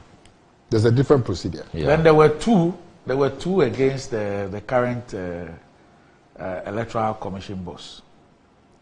There were 2. Okay. One and those ones, so the president didn't forward. He hasn't. So then we have to find out why. If the president is shall, Parliament can help us in this. How? Or they can file an urgent question. For who to answer? The president? No, there are people working in the office of the president. Or the Attorney General? Yeah. Okay. Yeah, because we need clarity on the matter. I do not take the view that the president is merely a delivery boy, a delivery office. I mean, the office of the president is a delivery office. The Constitution says when you receive, you shall. You shall. Yes. Yes. So there are petitions before the office that have not been delivered. Yes. So then you open up the president to charges of discrimination. Yeah. So you see, when is the chief justice? The president has a more greater role. Okay. He's more involved. So Wafo says 6 says that where the petition is for the removal of the chief justice, the president shall, acting in consultation with the Council of State, appoint a committee consisting of 2 justices of the Supreme Court, one of whom shall be appointed chairman by the president, and 3 other persons who are not members of the Council of State, nor members of Parliament, nor lawyers. Yeah. Because the chief justice. Yes. So in the case of the chief justice, the president, but in this case, really takes the lead. Who the person is not chief justice, the president should merely deliver. Except that the president also then waits for the outcome, and then he acts on the recommendation of the committee. Yeah, but he has to, he shall deliver. Yeah. Say, hey, I've gotten this petition that I should remove this person. Get it and look at it. Look at it, yeah. And it's for the Chief Justice to determine if there is a prima facie. Okay, so a lawyer, Manuel says the framers of the Constitution probably thought that the person being sought to be removed is an appointee or a president. And so it's only proper that the president is made aware of the petition. By having him deliver. Yeah. And they know that he won't personally you know, his office. And you know, to the extent that the president also acts at the end of the process. So it's good to let him know about it. He should be in the picture. And the way to let him know is to have him deliver. Yeah, but but so in this case, those petitions were which Randy, you have mentioned about 2 that the president hasn't forwarded. Then there's an issue as to why. Maybe the post office was on strike at the time. So maybe you have to ask the Attorney General for aid, or somebody must seek an interpretation. Because it's a very funny situation. So the president, is pretty obvious by conduct that the president chooses which petition. He picks and chooses which ones he has an interest and should be forwarded, and which ones he has an interest and shouldn't be forwarded. Although it is clear. Is a shall. What do you mean it has an interest? No, he probably doesn't see the merits of. But that's not for him to determine. Where is it? You see, the merit issue, the prima facie issue. If you read the thing, the establishment of prima facie is vested in the CJ, which presupposes that the framers of the Constitution do not expect the president to establish a prima facie and therefore decide to forward or otherwise. So it is pretty obvious that who the Constitution places the responsibility of establishing a prima facie or otherwise is the Chief Justice, not the President. So the President cannot decide not to forward, so even if he finds it unmeritorious. Yes, but you see, that's what I'm saying. That so why put the President in the picture at all? That's what we can't answer. It's difficult because it's already been done. He has nothing to do with the matter. He only comes in when the Chief Justice has gone through the processes and there's a report. It's forwarded to the President. So why would the President, why put him in the middle of the delivery? I'm sure that you go and look at it and you find that maybe they even picked it up from either a previous constitution or elsewhere. You know, somebody should seek an interpretation. But there's no problem with the President, because you see, Randy, being a servant once in a while. But Randy, the danger is that the President will receive 200 petitions. Just forward them. Yes. So part of the CJ's job is to establish prima facie in petitions. So the President should just forward them. That's what the Constitution says you should do. So because you see now, if you forward petition A and you don't forward petition B, how do you do you get what I'm saying? How do you justify? I think, and this is my last point on the matter.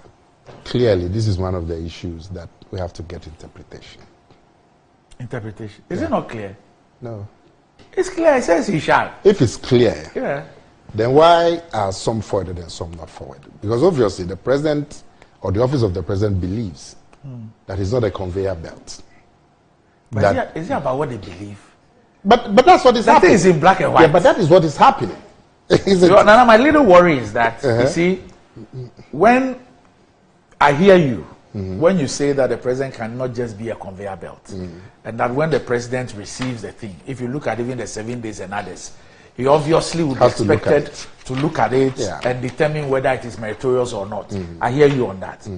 But interestingly, that article deals with the establishment of prima facie, which is what you believe that the 6-day period should be what the President is expected to do. However, the same article deals with the issue of prima facie. So the article recognizes that and vests that responsibility in the article recognizes that that must be established. However, by another office. But however, it does not leave that with the President. It gives that to the CJ. So once that is given to the CJ, it means that the President's jurisdiction, as far as that determination is concerned, is ousted by the Constitution.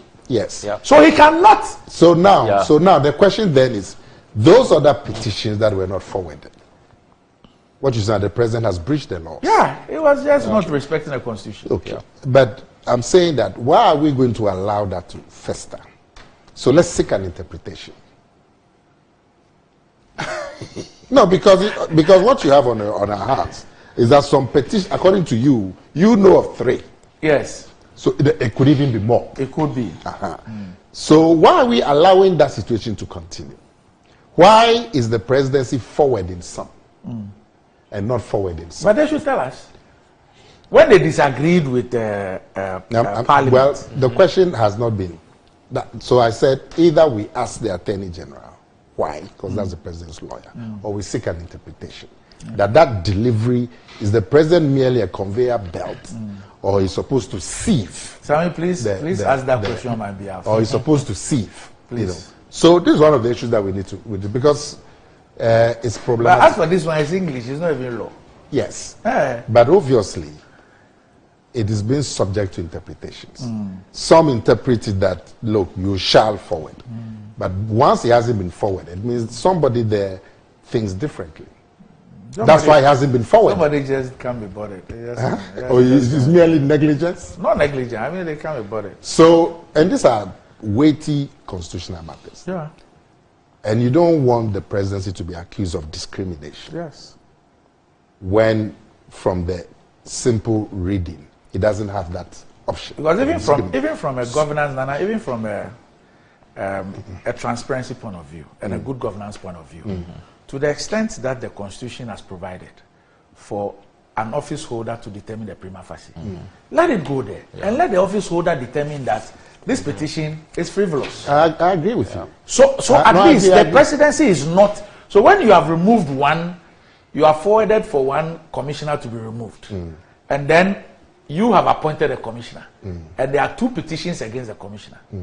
And you fail to do what the Constitution says you do and what you did in the case of a previous commissioner. How do you expect any fair-minded, I don't want to say right thinking, but any fair-minded person to believe that you are acting in a very fair... But in this instance that we are talking about, it's also against somebody appointed by the president. So, really.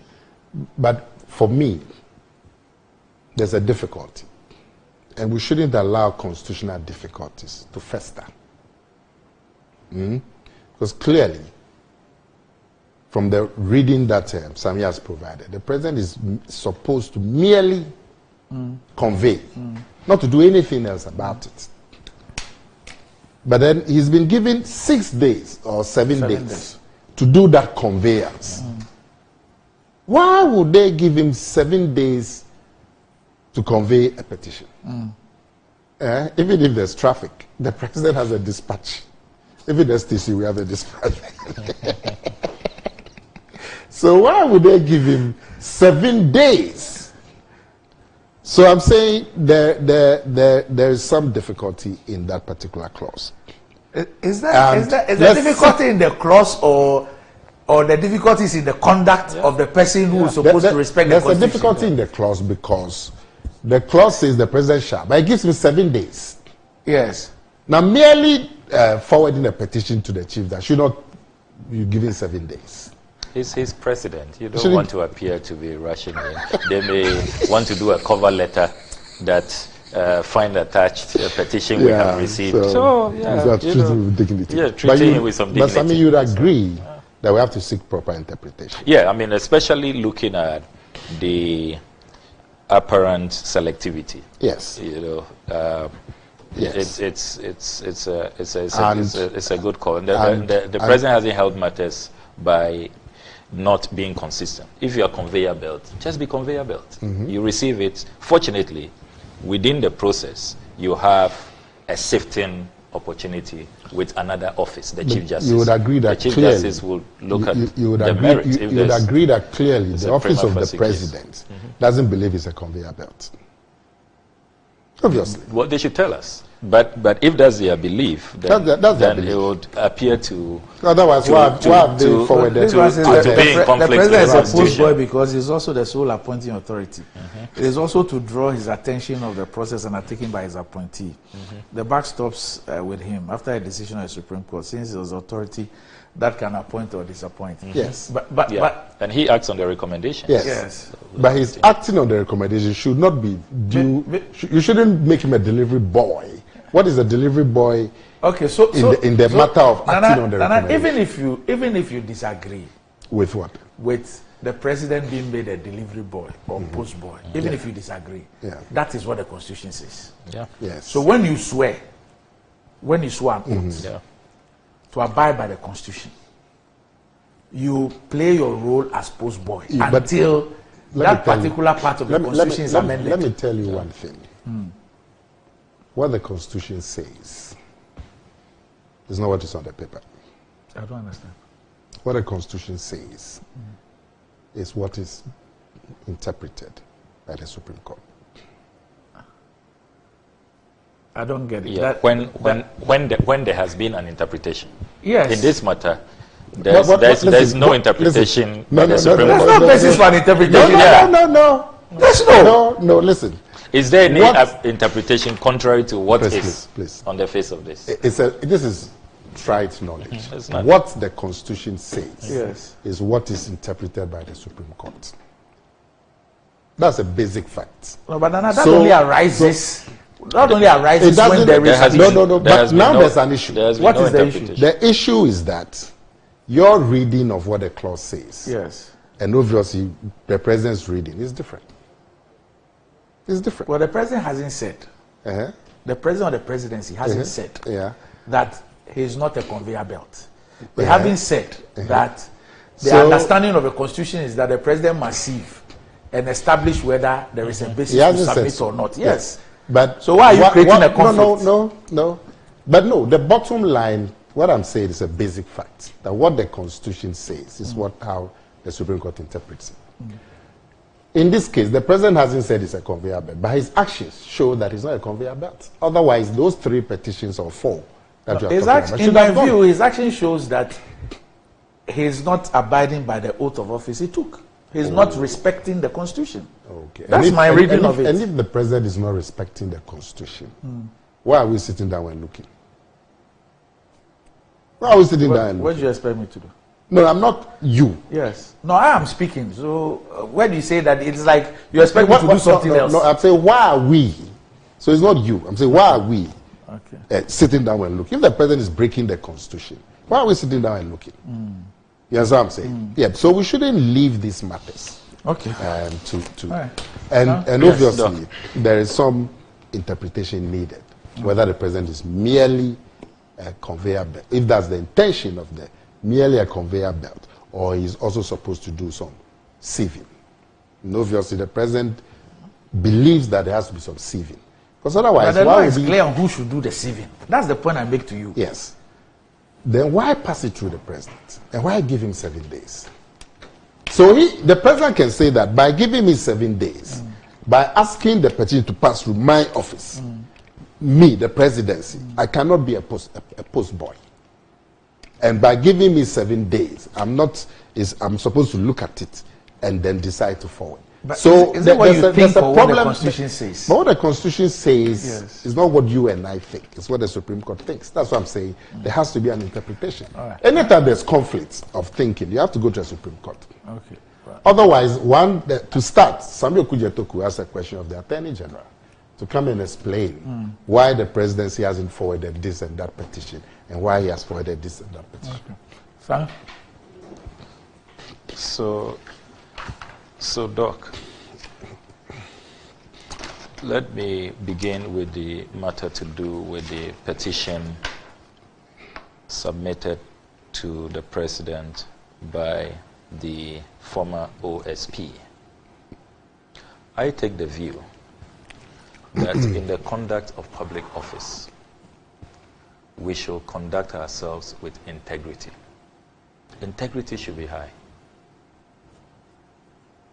Integrity requires that we are consistent we are respecting the Constitution at all times, that in our conduct, we do not.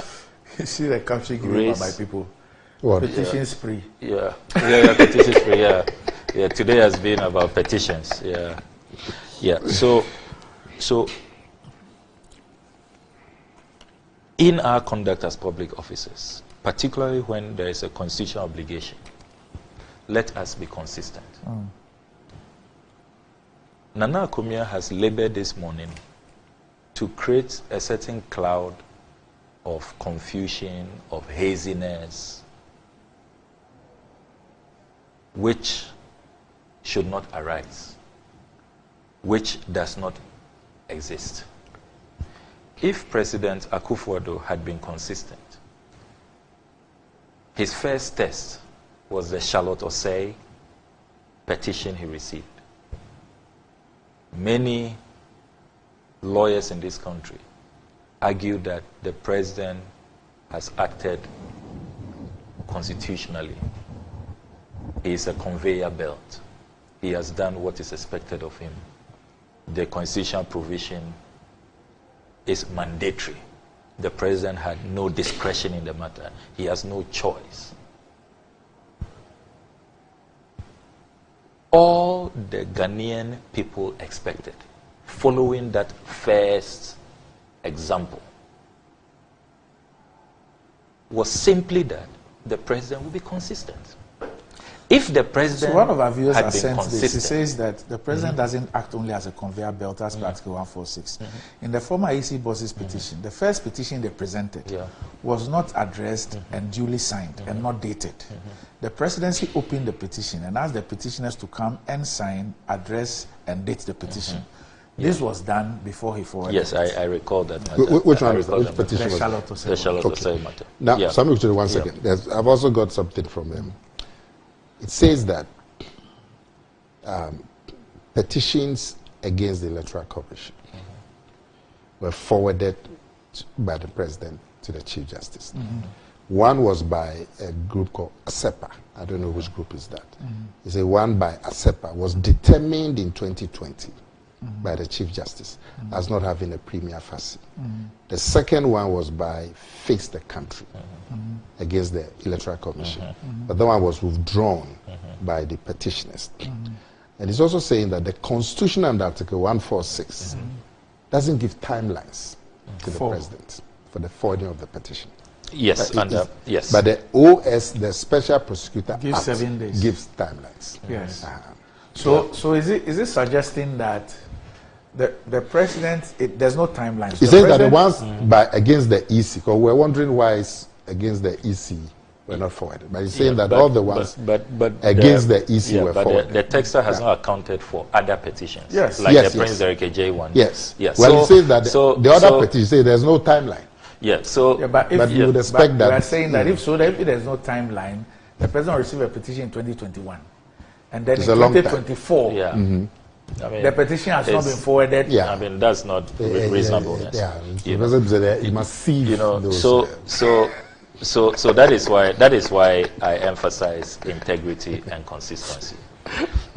You acted in a particular manner. You were defended. You see, when you deviate, even those who defended you, you embarrass them. You embarrass them. You know, so if you are acting as conveyor belt, there's been enormous public education, civic education. We have all been educated. The presidency is a conveyor belt. And now Kumia calls him a post boy. So do your work. Be consistent. Don't pick and choose. It is in your picking and choosing, your discrimination. That is what then raises suspicion, and people begin to question, your conduct, your motive, and all of that. Let's avoid that. So, high integrity, consistency. It solves this. I don't see constitutional interpretation. Go and file a question. But you said you Supreme Court. You said you agree. Now you disagree. It is the president's lack of consistency and integrity deficit. That is what is creating the confusion. Now let me come to let me show you why I don't agree with you. The reason why I don't agree with you, because you're accusing the president of discrimination. it being inconsistent and not having integrity. Clearly what it is. But the same article that is saying he shall is also saying that he has one pass through his office. As busy as that office is, why is the Constitution giving him additional responsibility to transmit people's petitions? Number 2, is giving him 7 days. So if he interprets it to mean that he has a say in the matter, and you disagree, then we have to. Well, at least in the Charlotte Osei case, he has shown that he can open the petition and check whether all dates and signature and address. Exactly. So obviously, then he called the people. So it's not that. So obviously, it's some not of that a busy office. So these people for 3 years they have not been called that. There's a comma. Because obviously there's a comma or full stop or exclamation mark which is missing. But that's not for him to determine. The article says the CJ must do that. It is the CJ's and what you read to us demonstrates that the CJ has done. Yes, in some other cases, but a separate case. So he can hold it for 3 years. Why? There's no timeline.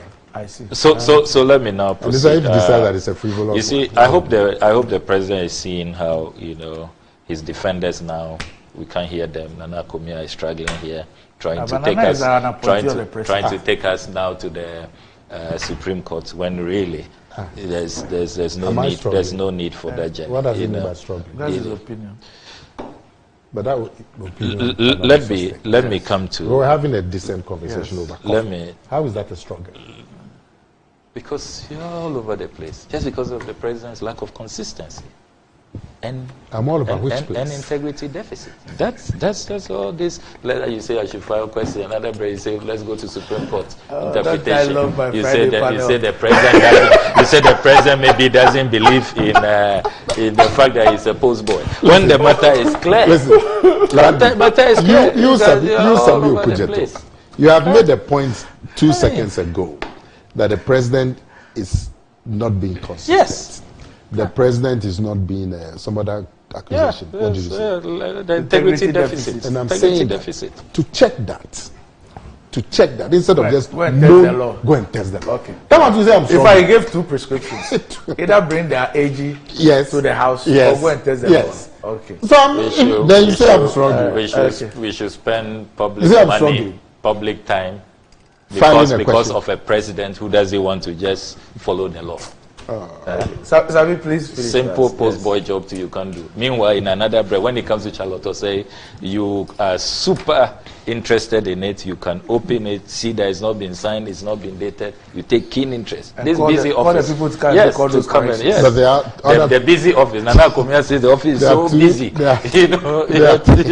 You can make time for all that. But that's a very meticulous. I tell you, meticulous president. You would agree that the other petitions against the EC that the president has forwarded. I'll rather spend my go and find a question. No. I'll spend my time at CHRAJ, my energy, and to stop this. Filing one simple question and going to CHRAJ. The sale of the SNAT hotels. I'll focus my energies here. The president should just show integrity. He should show fidelity to the Constitution. Yes. Randy, he should be consistent. Which is more difficult, filing a simple question that AG, why has the president not transmitted this and that petition? Okay. As mandated, but that one is difficult. When you meet your good friend, the president, tell him to just be consistent. Should be consistent. So follow the Constitution. I'm a conveyor belt. Like he did in the Charlotte Osei matter. Yes. At least do that for us. Yes. Yes. On behalf of the viewers of Metro TV. You are making me a postboy. A postboy. We beg you.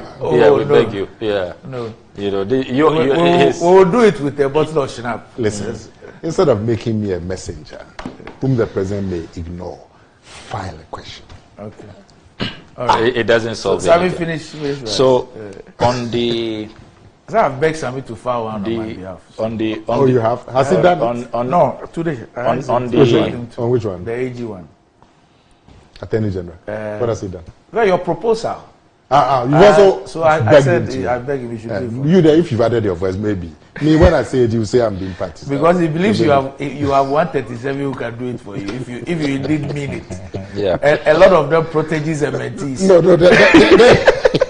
the issue has come before this table and he's the person who can do it. Yes. If I was in Parliament myself, I'll tell him that I'll file a question. All right. President Kufuor is creating too many problems for us in this country. But let me move to the second matter. I would like to begin by commending the former Auditor General, Mr. Domlevo, one of the finest Auditor Generals this country has ever had. It's a shame that he was hounded out of office the way he was. And, all his colleagues. Sammy, 1 second. How do you find, since we're talking about Domlevo, how do you find the performance of the current Attorney General? Auditor General. Oh, he's also doing well. He's also doing well. So he's also doing well. Yes, he's doing well. He's doing well. I mean, I've been using his Cocoa Roads audit, the latest one they did. Okay. I met Mr. Domolo at he's doing a great job. Yes. And I asked him for an interview. that would be good. That would be good. And what did he say? You know, he jokingly said, "No, you it's too hot." But it was a joke. You know, no. Pursue him. Oh no, it was just a joke. Yeah. No, you come. I think he said he was traveling. Remind him. So no, we all like to. I'm sure one of these holidays I'll get him here. Yeah, that would be. I like that his ever song. That would be lovely. Yeah, he has a song. So I want to commend all of them, Professor Jampo, the activist Martin Pebu, and all of them for that petition. Except that, Doc, let's be brutally frank around this table. Ghana is currently looking like a banana republic. That millions upon millions of dollars have been found. And instead of dealing with the issue, anti-corruption agencies are fighting each other, throwing accusations at each other. It's unbelievable. It's incredible. I mean, what happened to teamwork, to working together? Look, when we were passing the Office of Special Prosecutor Act, we looked at the gaps, we looked at the shortfalls, we looked at bottlenecks in existing legislations, what is hampering the work of other anti-graft agencies. You know, for example, in the case of CHRAJ, when the CHRAJ law was being drafted, they were not given powers to injunct, to ask for a stay. We made sure that in the OSP Act, they have all of those powers. So one expected that these anti-graft institutions will work together, will collaborate, so that at the end of the day, we don't lose sight of the crux of the issue: fighting corruption, protecting the public purse, saving scarce resources for national development. So, Doc, as these things go on, how do you think that the masses, the average Ghanaian, sees the whole fight against corruption? That when it comes to the high and mighty, when it comes to the big people, the institutions rather fight amongst themselves. Doc, only a few weeks ago, in my constituency, you know, we have a warehouse where we keep the relief items we received. It's managed by the Accountability Elders Council, and so it's rationed. You know, when they receive calls that the camps are running out of supplies, then they replenish. 2 constituents decided at night to scale the wall and go steal the relief items. They were caught by the people, by constituents, you know. That same week, indeed the same day, they were arraigned before the court. They were sentenced. They are spending 1 year, that's the sentence, 1 year in prison. And on a daily basis, we read how the ordinary Joe on the streets, those who fall foul of the law, who steal cassava, who steal plantain, what happens to them, how swiftly the law works. So, what is happening now, where the institutions we have established, giving them laws, sometimes very overreaching laws, powerful laws, and then we are spending resources. If you look at the budgets of some of these institutions, because we want to equip them so they can help us to protect the public purse, so that the money we need for our potable water challenges, our challenges with decent hospitals, where mothers are giving birth on the bare floor, preterm babies don't have incubators, bad roads, all of these challenges, because corruption is a mass murderer. The monies that can be used to save lives, to improve the well-being of the people, to even address unemployment, which is at an all-time high, can use it to build some factories. Then these institutions, after all we have done for them, they are fighting themselves. Look, now I am beginning to subscribe to the emerging school of thought. Doc, and I don't know what Nana thinks about this, that perhaps we should even begin to consolidate a number of these institutions. OSP, CHRAJ, Yoko, probably just consolidate. Have one anti-graft institution that deals with corruption. Because if this is what we are going to have, theft wars, needless tensions, being at each other's throat, and as they spend time doing these, those engaging in the corruption are having a field day. They are laughing all the way to the bank. I mean, what kind of republic is this? So it is embarrassing. It's a national disgrace. We should all be affronted at what is going on. So we will welcome the petition. I'm sure the Speaker will refer it to plenary. The committee will be set up. But to what end? I am concerned that this really doesn't get to the crux of the matter. We have to deal with the issue of fighting corruption. Are we committed in this fight or not? Because as it is now, those who have engaged in it are having a field day. Right. They are untouchable. We are chasing the goat thieves, the banana thieves, the thieves of relief items, you know, and then the real McCoys, the people who we should be looking for billions from. Roaming free. Roaming free and smiling all the way to the bank. We cannot continue this. We need to go. Today is the 70th birthday of our friend. Nana? Who? Ambassador Sampiale. Hey. Oh. President of the NDC Pro Forum. Pro Forum, yes. He's 70 today. 70. He was here a couple of weeks ago. Yes. He doesn't look 70. I'm surprised. I'm surprised. 70 today. Still a little diabolic that time. Still a little diabolic.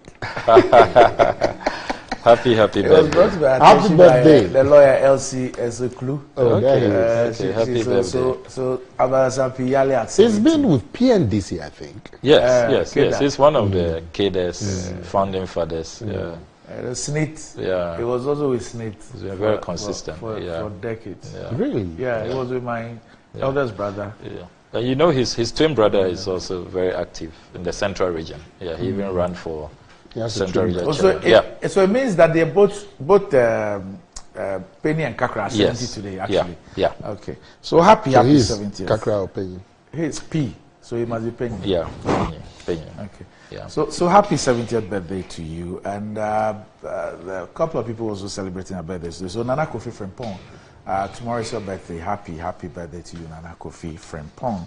I hope that you're enjoying your latest addition, your daughter. I hope you're really enjoying spending time with her. And Newton Abeku of Fair Justice, tomorrow is also your birthday. Happy. Oh, Newton? Yes. Good friend of mine. I haven't seen him in ages. Congratulations. He's roaming somewhere. Where is he? It's somewhere. Where I'll tell you of there, somewhere. Admiring things.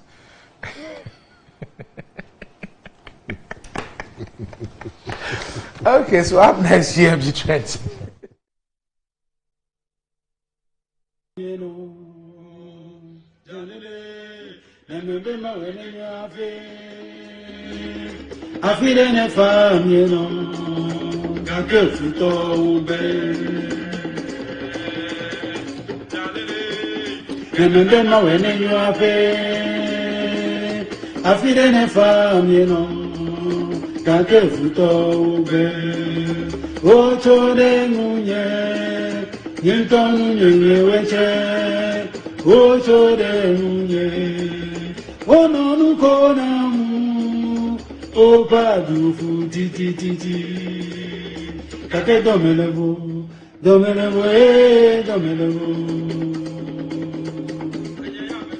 Yeah, me jolo kwe abaomi. Ne maule ko nyatepe abaje. Domelevo adu konu domelevo. Yeah, me jolo.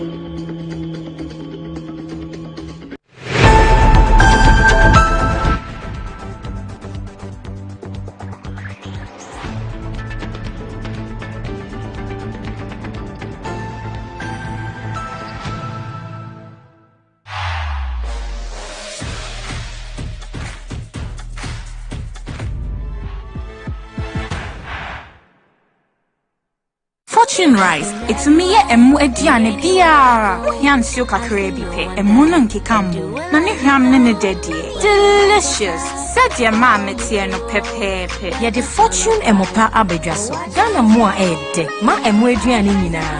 FDA aje ejadie nkratoe yatum. Customer. Nada bena minka me twa papa. Me twa 10 Ghana. 10 Ghana. 10 Ghana cedis. Na no dia, send na obenya. 10 Ghana cedis no. Me dia. Maybe 54,000 Ghana cedis. 54,000. 540 million. Here. Yeah, the one na me twa me die is kasa. Yeah. Ene na giga ade tena we. Tena wa boki. Draw no na asase no. Mami me volume.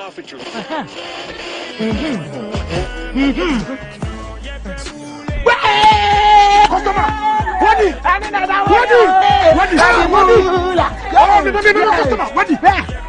One of our daily lucky winners. Dial *946# to play now. Or you can also play online at www.gamepackgames.com. Game Park is regulated by the National Lottery Authority.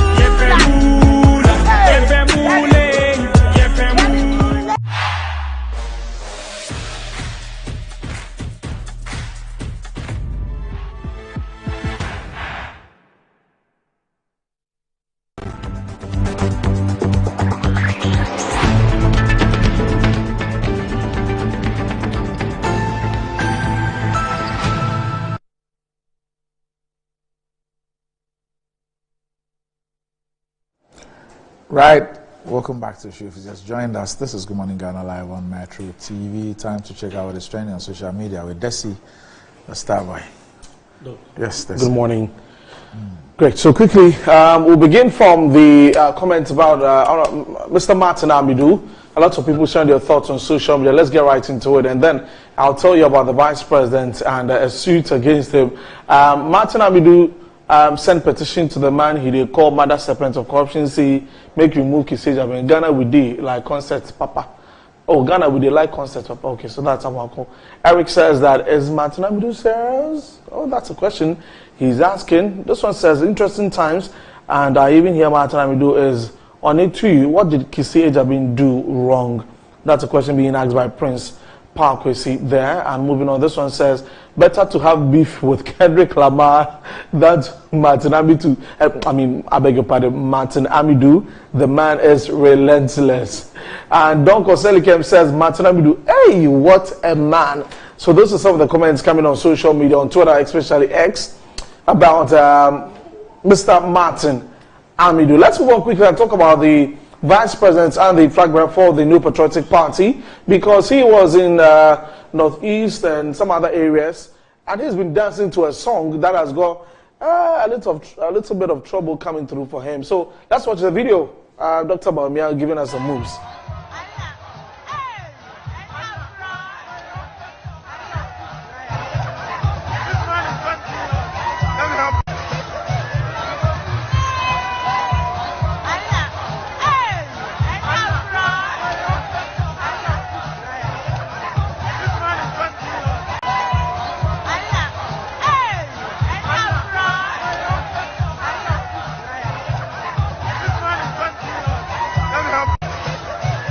Well, the reason why this has made it into the trends this morning is because the owner of the song, Fanoform Allah, DJ Azonto, and his management has written a letter to Dr. Baumia that they want $10 million. Why?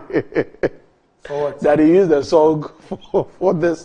But it's a song that is played. First of all, it's not as if he's used the song as a campaign song. So that's the problem in the letter that they released, that he's using it for campaign. But nobody has said it's an official song for a campaign. Anyway, for me, when it comes to creativity and people's, I leave it. If his lawyers have written to it, obviously they'll get a response. Yeah. Let's just test the law. Let's test the law. $10 million. But was that the song that was being played? That was the song that was being played at the event. So let's say, just as you go to a party. I'm asking whether that's the song the vice president was dancing to. Yeah, that was the song he was dancing to. So what we were hearing is what he was dancing to. Yes, was what he was dancing to on the stage. Hey. From Allah. No. I'm just trying to align the beats to the dance. That's just is that alignment I was just trying to make?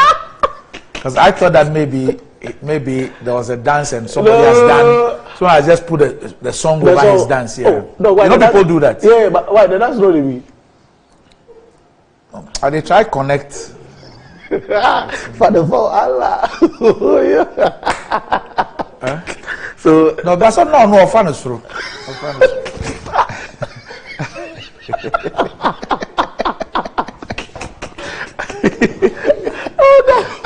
Father, so okay, and I see you for the A side. Oh, okay, so we'll see how that will go. Like $10 million. Anyway, so that's the dance move from Dr. Mahmoud Baumia there as power. I mean say power.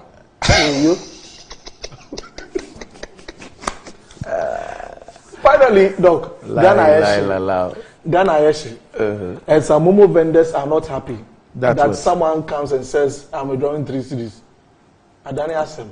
Why? Let's watch the video. Go up. Mobile money vendor. I got him says scanning sense and I did obey scanner mammy. When did this become a crime?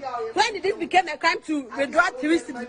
When did this become a crime to withdraw 3 cedis? Not video. Then I buy not video. You scanner me, I'm a coffee. I'm a didi. I'm a didi. Miss, what? Obey scanner money. Obey scanner money. Obey scanner money. Obian is